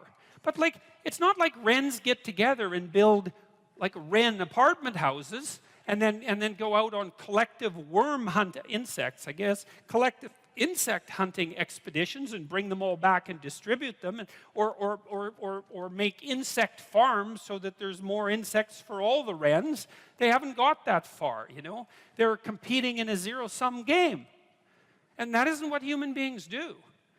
We figured out how to not have zero-sum games a very, very long time ago. And it turns out that if the game you're playing isn't zero-sum, right, which means that there's only a finite number of resources and everybody has to fight to the death for them, and some are going to get the lion's share and others are going to starve. If you're not playing a zero-sum game, then you can learn to cooperate and compete in an intelligent and civilized manner, and all of a sudden, there's more than enough for everyone. Now, still, some people are going to have more than others, you know, but there's nothing. How are you going to stop that? And do you want to? Like, do you want to only know what, do you want to only be allowed to know what everyone else knows? You don't get to know anything that anyone else knows, because it's got to be equal. You want everyone to be exactly the same amount of attractive. You know, and if you averaged attractiveness overall and you only allowed each person to be as attractive as the average person, there'd be not much attractiveness left in the world. And it seems to me that that would be quite the loss, you know. And strength, you're not allowed to have any additional strength or ambition or talent or let's say athletic ability. It's like, or artistic ability. I mean, aren't we kind of happy that there's massive inequality in the distribution of talent? I know it's harsh and hard, but you can't expect everybody to have every talent that there is, and it would be a hell of a sacrifice if no one got to have any talent, because it wouldn't be fair. And so I don't get the whole equality of outcome thing. It isn't going to work. There aren't that many geniuses, you know? We want to exploit the geniuses and get them to work for us. And if the price is that somebody has more than you do of something, well, suck it up, for Christ's sake. Well, Jesus, seriously, man. It's like, look, how much more do you have than most people have? You know, you need to make $30,000 a year to be in the top 1% of the socioeconomic distribution worldwide. You know, you always hear about the 1%. Right, the evil 1%. And they churn, by the way, because it's not the same people all the time. It's like all of you here are in the evil 1%, and you think, well, that's not very fair, because I was really only talking about within my country. Well, that's convenient for you, you know. It makes it really, really convenient argument for you. It's like, well, all those other people, those foreigners, they don't count. If they're poor, who the hell cares? It's the Australians that matter. You know, and so, no, that's a non-starter.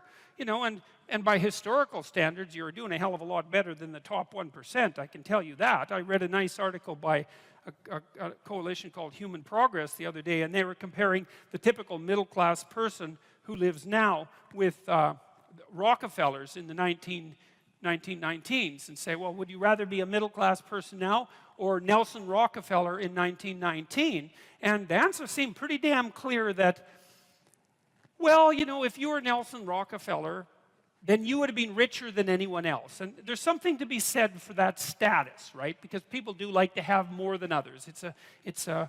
I don't know if it's a good thing or not, but it is one of the things that we like. And so you'd have that. You'd be richer than everyone else. But there'd be all sorts of things that you have that now that Nelson Rockefeller wouldn't have had a hope of purchasing, like the antibiotics that he would have needed to stop his son from dying, for example, you know, just as a start.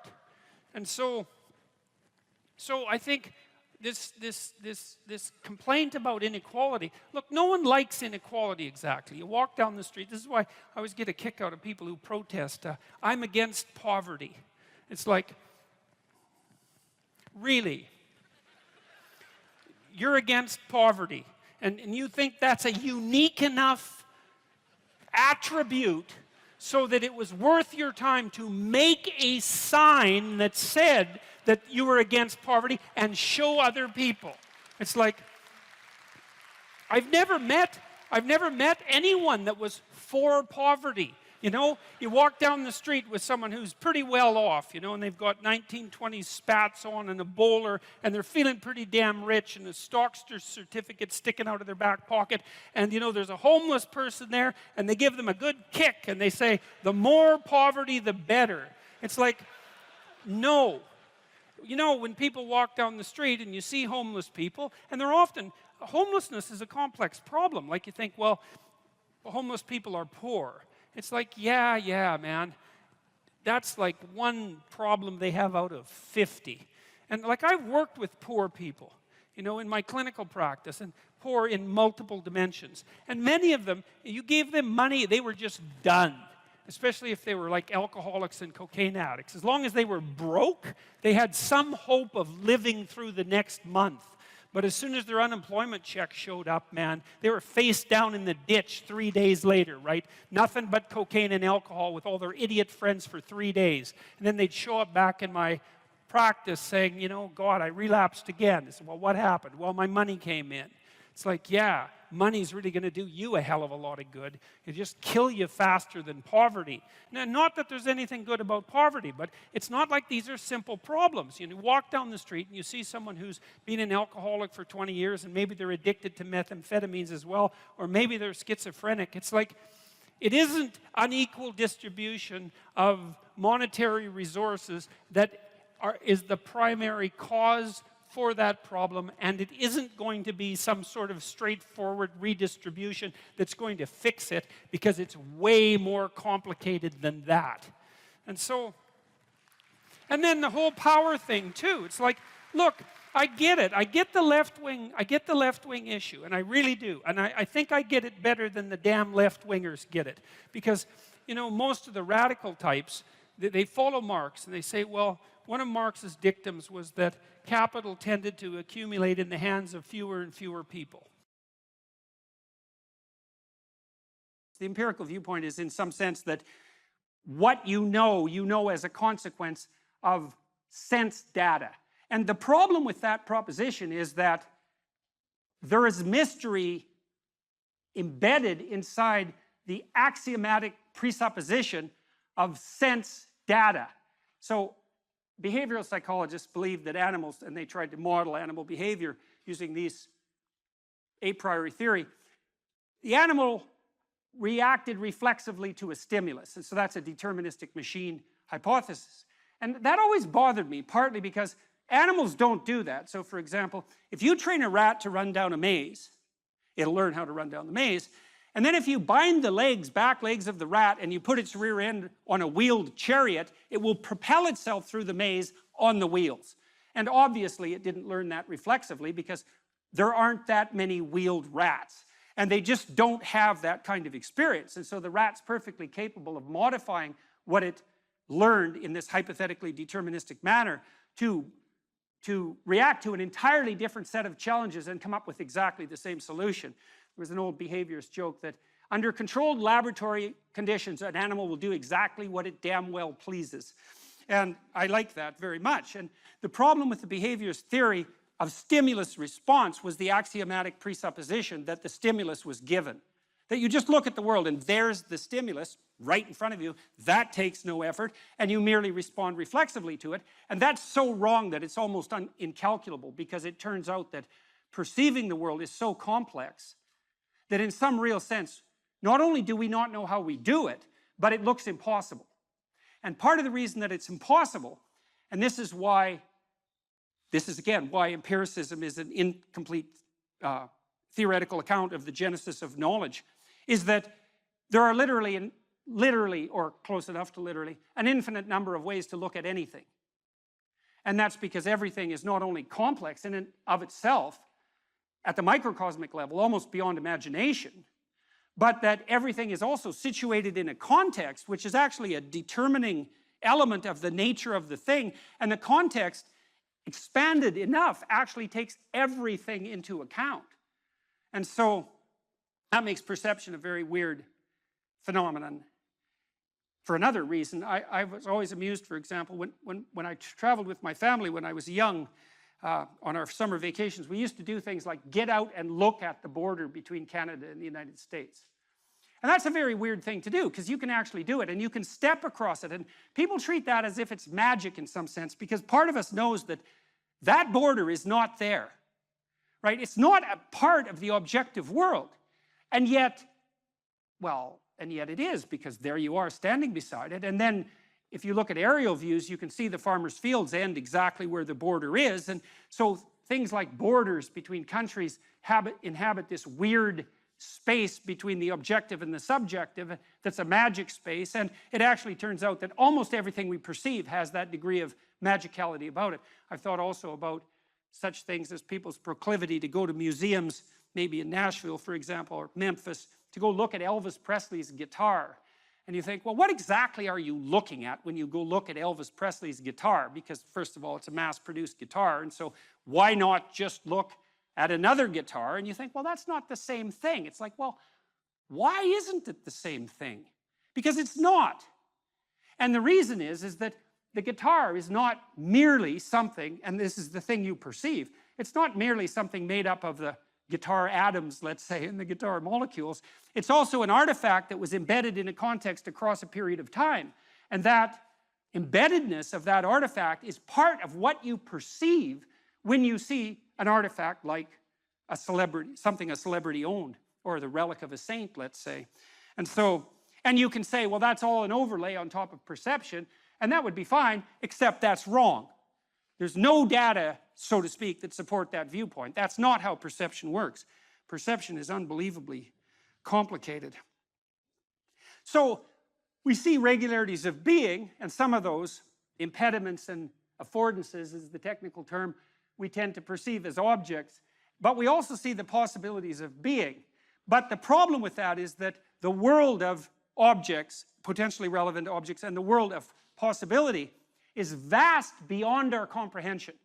And so then we have another problem that emerges as a consequence of that, which is a key and signal problem, and the fact that it has been solved precipitously and carelessly, hastily, is actually the reason for the culture war that's raging today. And that is that we have to prioritize our perceptions.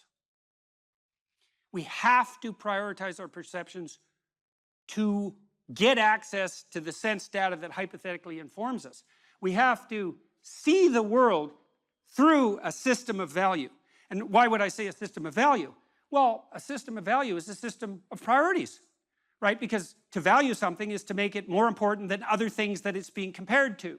And why do you need a hierarchy of perceptual priority in order to see? And the answer is, well, you can't see everything at once. And so you can only see one thing at a time. And which thing? And the answer is the thing you think is most important to see at that moment. And then the question is, well, and this is the question, why is that the most important thing to see at the moment? So imagine, this is true in the auditory domain, in the tactile domain, all sensory domains. And you think that perception is a passive action and that we act upon the consequences of our perception, and this is just not true at all. There's no level of the analysis of perception neurophysiologically where you can separate action from perception. So for example, when you're looking at the world, although you don't know this, your eyes are moving back and forth very, very quickly. They have to move. If they stop moving for more than 1/10 of a second, you go blind because you saturate the neurons that you're using to perceive so intensely with the repetitive stimulation that they just shut down.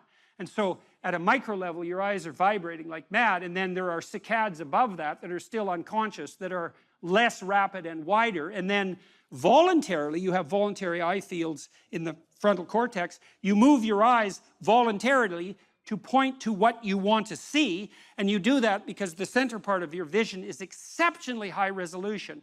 Each center vision foveal neuron is connected directly to 10,000 neurons in the primary visual cortex, and then each of those 10,000 is connected to another 10,000. It's very expensive neurophysiological real estate, and if all of your vision was as intensely high resolution as your fovea, which is a very small part of your retina, you'd have to have a brain like an alien. And you might think, well, you never get messages from God. It's like, yeah, actually you do. It's your conscience. And that pesky little thing doesn't exactly do what you want it to do. It tends to upbraid you on a fairly regular basis and remind you of your various idiocies and inadequacies. And you might think that that's you speaking, but then you might ask, well, why does it tell you things you don't want to hear then? And why can't you control it? And those are both extraordinarily good objections. And the what would you call it? The equation of conscience with the God within, let's say, isn't something I've just invented either. There's a very pronounced and profound thread of Catholic thinking in particular that identifies the conscience with the voice of God within. And it's an idea that emerges in the Old Testament with the prophet Moses. And who's the prophet? He appears with Christ when he's transfigured on the mount. It's Moses and Elijah, who is the first person to posit that God is not in nature, but is the still small voice within. Right, so that's what comes to Jonah. And it says, just what the conscience always says, that you have to go do something you'd rather not do. You have to admit something you don't want to do. You have to undertake some remedial action that you don't want to undertake. You have to atone for your bloody sins, and sometimes for the sins of other people. And so the voice comes to Jonah and says, you know, there's a city some distance from you, Nineveh, and it's full of your enemies. And so the people of Nineveh are the historical enemies of the Israelites at that time. But despite the fact that it's a city of your enemies, I want you to go there, because I'm not very happy with the Ninevites. They've wandered off the pathway, and I'm feeling like giving them a good smiting, and if they don't straighten up, there won't be any of them left. And I'm sort of, deliberating about whether or not my choice in that regard is acceptable, and I thought I might send you there just to see if they'll straighten out. And Jonah thinks, yeah, I don't think so, buddy. First of all, I just soon see them go to hell in a handbasket, because they're my enemies and they're the habitual enemies of the Israelite people, so why would I give a damn if they live or die? And since they're my enemies, it might be better if they burn in hell for all I'm concerned, so no, I don't think I'm going to go there. And there's 150,000 of them and one of me, and I'm their enemy, and so why?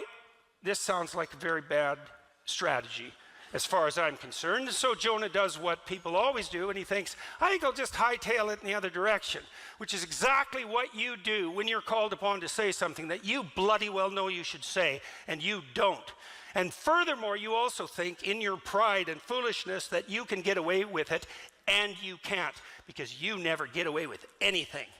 So, and if you think you do, that's that same voice of pride telling you that you are capable of bending or twisting the fabric of reality itself without it snapping back and taking you out. And that is not a wise thing to think. Anyways, Jonah hightails it in the other direction. He takes a boat and he's off to parts unknown. There's no damn way he's going to Nineveh. And so what happens? Well, Jonah is called upon to speak. And he doesn't. And so his life starts to destabilize, as yours will if you're called upon to speak and you hold your tongue. And so the waves rise and the wind blows, and the ship that's Jonah's on, which is the ark or the ship of state, you can think about it either way, is now in danger. And that's exactly what happens to the ship of state when the people who are on board it refuse to say what they have to say and run away instead. And so the waves rise and the wind blows and the ship is in danger, and the sailors, a rather superstitious lot, think, there's probably someone on this boat who isn't quite right with God. And that's a pretty good thing to think, actually, when your shopkeepers are starting to lock up your ice cream because the thieves come in the night to steal it, which seems to be is what's happening in New York right now, and you think that the waves are starting to rise and the wind is starting to blow, and maybe that's because people aren't saying what they have to say. And so Jonah is asked by the sailors, is everything okay with the God you worship and you? And Jonah, who's still a relatively honest man, says, well, no, as a matter of fact, I had a direct commandment from Yahweh. And they say, well, who's this Yahweh? And he says, well, he's the creator of the entire universe, which makes him first and foremost among the gods. And the sailors are pretty short-circuited about this because they're worshiping these low-level gods who are maybe in charge of like the local tavern or something. And now they've come up with Yahweh, and he's like king of the universe. And now you have Jonah, who defied a direct commandment. And they think, well, that doesn't seem like a very good idea if you actually believe in this guy. And nonetheless, the sailors are even pretty good guys, and they try to make for port so they don't have to throw poor Jonah overboard, but it's God they're dealing with, creator of the universe, so the waves just get bigger, and that's just not so good. And finally they think, all right, throw him overboard. And so he's overboard. And so what's the moral of the story there? It's like, keep your mouth closed when you have something to say, and let the cat take your tongue when it asks to, and you'll end up drowning in the briny deep. And you think, well, that's pretty harsh. It's like, no, that's nothing. I mean it. That's nothing. If you think that danger of death is the worst thing that can happen to you, if you walk off the straight, narrow path, you know nothing about life. There are things that are far worse than death. And if you have even the least bit of familiarity with the catastrophic history of the 20th century and all the brutality that went along with all the silence and lies, you'd know perfectly well that death is one of the things you have to fear the least. And so what happens to Jonah? He's drowning away. That's pretty miserable, but that's nothing. The beast comes up from hell itself, right, and takes him in its mouth and pulls him down to the depths. And you might say, well, what are the depths? What's this whale? It's the jaws of hell. Well, and how do you know that? Well, he's there for 3 days. It's the same 3 days that Christ spends harrowing hell. It says in the story of Jonah that it's a beast from hell. That's a hint. The parallels are there as well as the direct representations, and it's part of the standard mythological landscape. And what it means is that, look, if you fail to say what you have to say when it's your turn to talk, it isn't just your life that you're putting in danger. It's the entire bloody social contract. So what did Solzhenitsyn note in the Gulag Archipelago, which was perhaps the greatest study of totalitarian atrocity and the psychological reasons, practical reasons as well for the existence of that atrocity? Solzhenitsyn's conclusion was, a totalitarian state isn't a dictator oppressing the freedom-loving masses. That's a fool's vision of the world. It's the universal grip of the lie on every soul, every single one. Not a single man in a totalitarian state is willing to stand up and say what he knows to be true. And that's the totalitarian state. So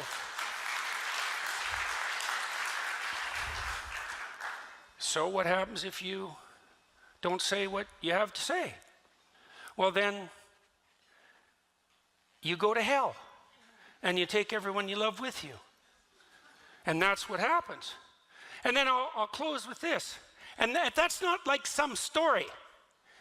It is some story. But it's also what actually happens, as bluntly as it can be stated.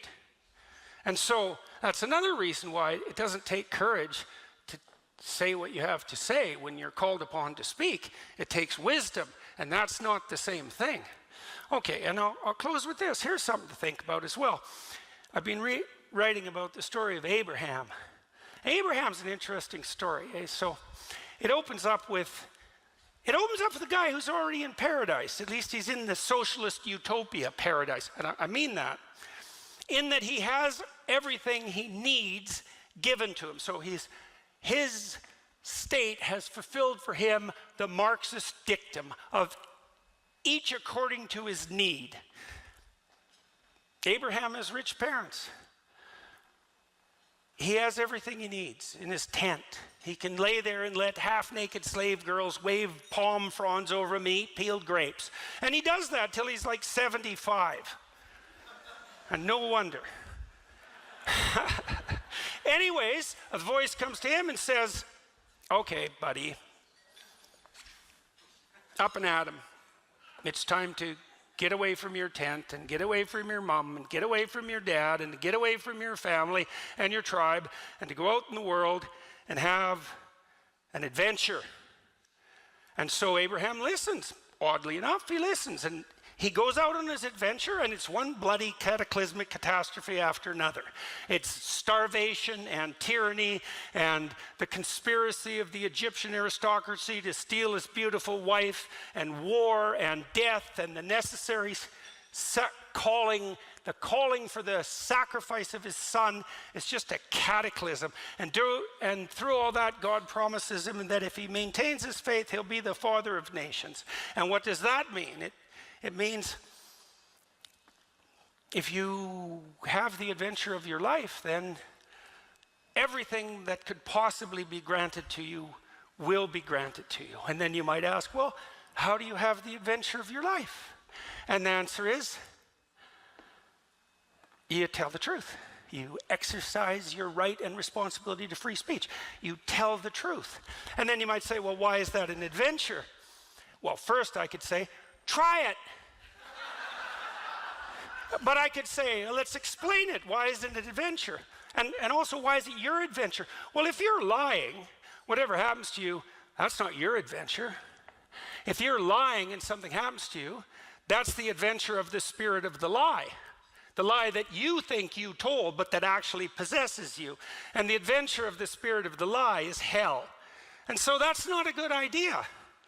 So it's not you that has that adventure, because if it was you, that would be you speaking. And if it was you speaking, that would be your truth. That would be the truth. That would be your adventure. And then you might say, well, if it's my truth, it's me, but why is that an adventure? And I can tell you why that is. Imagine that you're having a conversation with someone, and you've already decided what you want the outcome of the conversation to be. You want something from that person.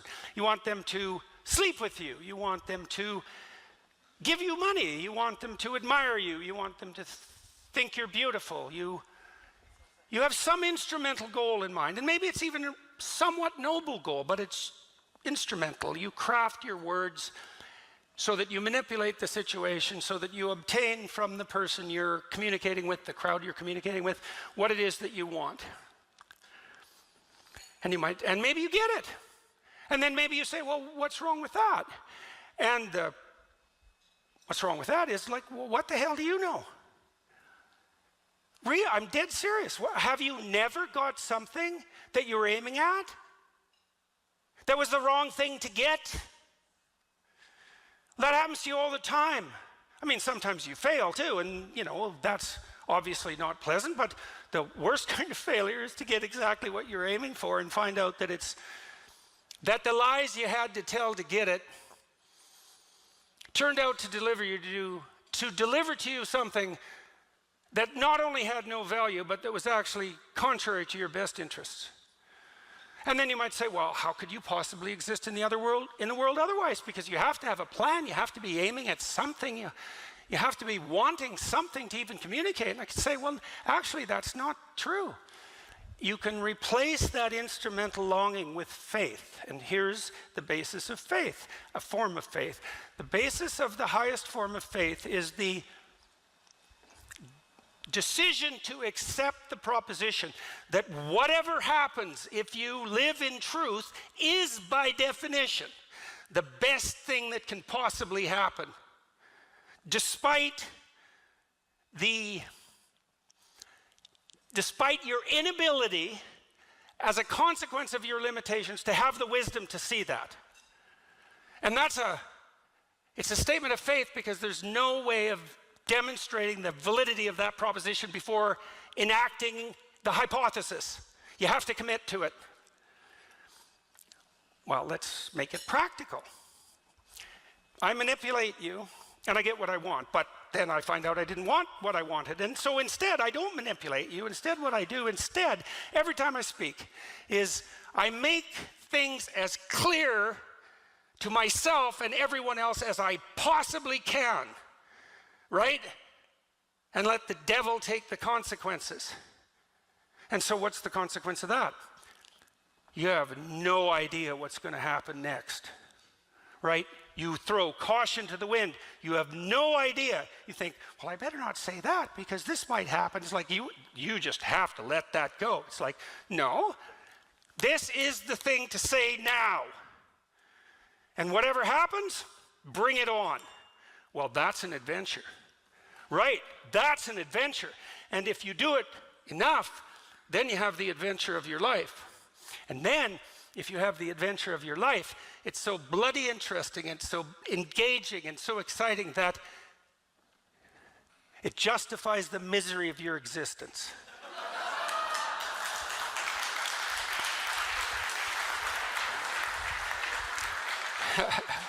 So I know that. And that's why I say what I have to say. And that's why I said what I had to say tonight. And so, thank you very much. So do you want to start by explaining to people, let's walk through your research on the dark triad. How did you become interested in this, and how did you develop the measurement instruments, and what do you measure? Well, like a lot of academics, my research can be traced back to my advisor, who was Richard Christie, the inventor of Machiavellianism as a trait. And he did something very clever. He went into the books of Niccolo Machiavelli, who was an advisor to politicians way back when, and he took the statements, administered them to undergraduate students, and simply asked them, how much do you agree with these statements? Like, you have to get to know important people, and always be prepared for the worst in people. And the amazing thing was the huge variance in the responses. And that's what personality research is all about. We look for and wallow in, relish the fact that people give different answers.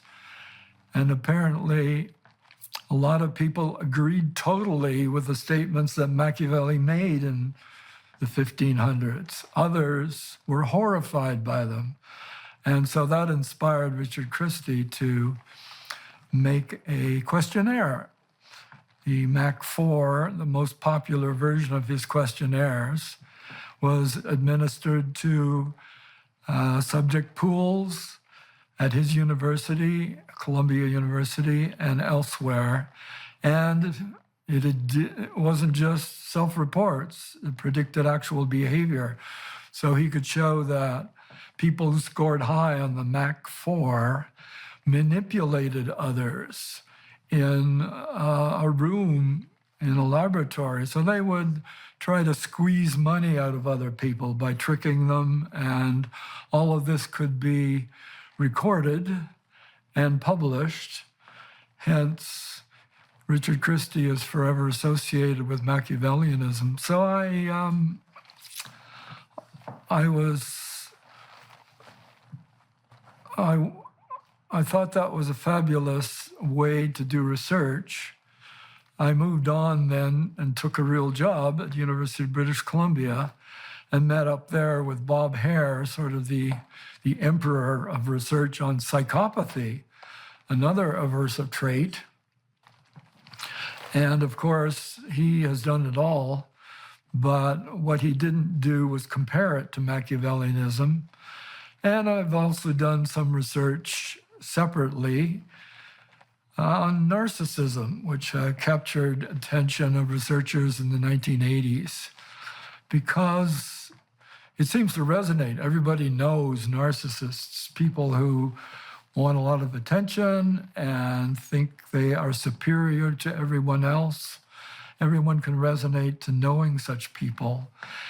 So we have 3 personality variables. Then when the student, Kevin Williams, came along, and typically in my career, I go with what the students want to do, we decided to figure out whether there were more. Are there more aversive personalities? So we searched the literature and we did as much as we could back then, early 2000s, to cover all the literature and see if there were more personalities that were at the level of narcissism, Machiavellianism, and psychopathy. We called them the dark triad because they seem to dominate the literature. There are already hundreds of studies on each one of those. The unfortunate results, fortunate in the long run, I suppose, is that the literature's overlapped so much you could barely tell the difference. If you took all the literature on narcissism, all the literature on Machiavellianism and psychopathy, you could see the same things coming up. And that was the original problem. We want to parse the dark side of traits, but you can't really do much with the literature because of this phenomenon that we called construct creep. And that is, a researcher doesn't have the ability to research everything at once, so they focus on one variable. But it creeps wider and wider until it overlaps with other variables. And that's a problem because you don't know which one you're actually studying when you put it into a research program. Which one is responsible for the action you're seeing? Right, right. Well, we want to talk about that in some more detail too, because I'd like to find out a bit more about how you feel. I know that the dark triad has morphed into the dark tetrad to some degree, and I'm also curious as to what you have to say about the overlap between the dark tetrad qualities and personality disorder categories, especially in the histrionic, antisocial, and narcissistic categories. Obviously, that shades into personality pathology. And so can I define the 3 traits and have you correct my definitions, if you would? So the Machiavellians, as you pointed out, Machiavelli was an advisor to princes who was really interested in some sense in the outright maintenance of instrumental power. I wouldn't say he was driven by any intrinsic ethic. It was Machiavelli gave advices to princes who wanted to maintain their position by hook or by crook, let's say. So Machiavellians are willing to use manipulation to obtain their personal ends. And narcissists seem to be driven by a high desire to obtain unearned status from others. And the most important thing for them is not status in relationship to competence, let's say, or in relationship to performance, but just in status for its own sake. And then the psychopaths, I spent a lot of time looking at Hare's research and thinking about it in relationship to the big 5. Psychopaths seem to be something approximating parasitical predators. And so they're very, very low in agreeableness, and that makes them callous and non-empathetic. And then they also seem to be very low in conscientiousness. That seems to accord reasonably well with the 2 factors of the psychopathy scale. And so a real psychopath is someone who is willing to take what you have, let's say, and use it, and that might be the predatory aspect, and also to live off the earnings and efforts of others, and that's also an element of criminal behavior. And so you're looking at the nexus of all three of those: Machiavellianism, narcissism, and psychopathy. And recently, you and other researchers have added, I think this is so interesting because I think it was a real lack, you added sadism to that, which is positive delight and pleasure taken in the suffering of others. And so can you expand at all upon the definitions of Machiavellianism, narcissism, and psychopathy? And we could segue into sadism. Yeah, I agree with all of your definitions, although what we did was spend a lot of time trying to find what's different among each of the characters and what the overlap is. Why is it that the literatures and the measures that were available always overlapped to a dangerous degree in trying to understand what's going on? So the key thing for psychopaths, in our opinion, is impulsivity and sensation seeking, which is what gets them into trouble. They may not have worse motives than the others, but they can't help it. That's why they, at the extreme levels, spend their lives in prison. They can't help responding to temptation. Whatever the temptation is, they go for it, and often they get what they want right away, and they keep on doing it until they get caught, and they don't seem to learn from it. So that answers just a qualification to the definition of psychopath. Now, what's underlying it, we think, is callousness for all of them.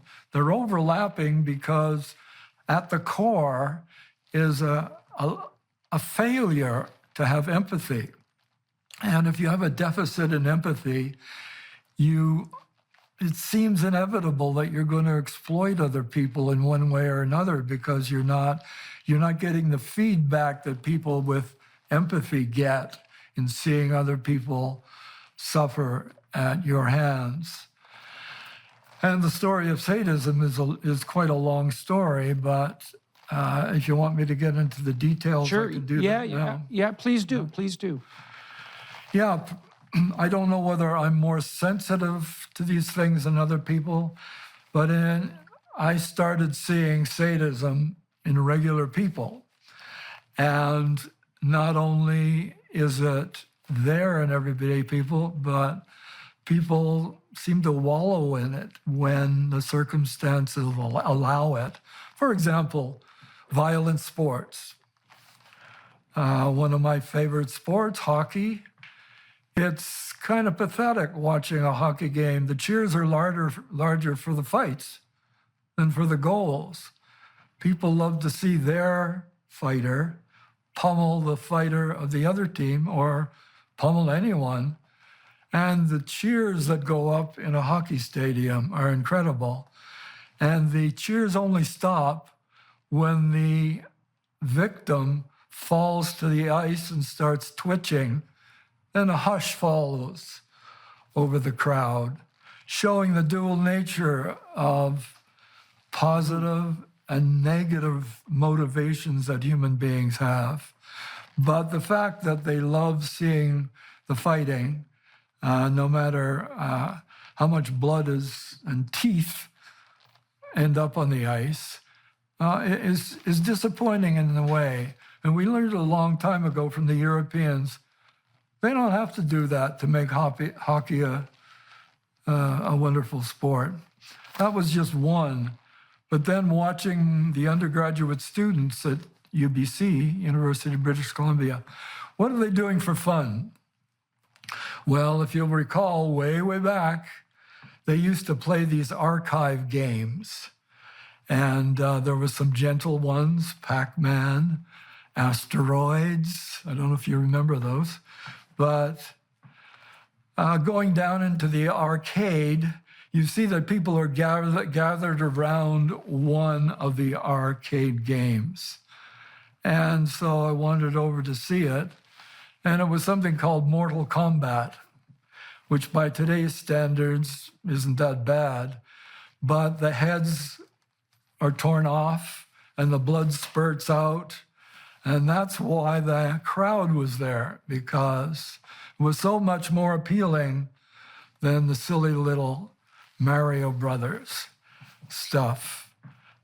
And it just struck me as the beginning of my interest in what people do, especially young males, when they have time on their own. So if it's not porn, then it seems like it's violence, and it's somewhat horrifying, but it's gotten worse.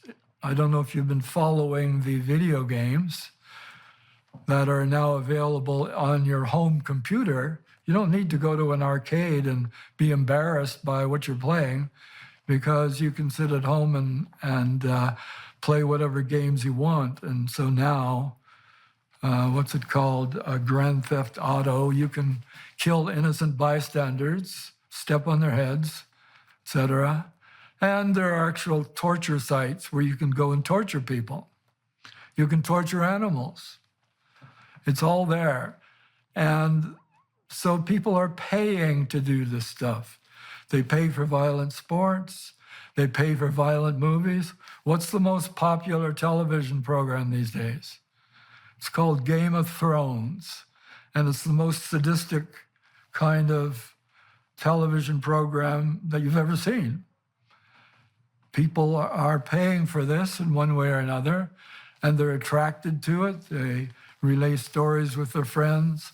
So putting this picture together suggested to me that some, not all, in fact, the variance again is there, which excites a personality researcher. Some people are highly attracted to this stuff. Other people are horrified.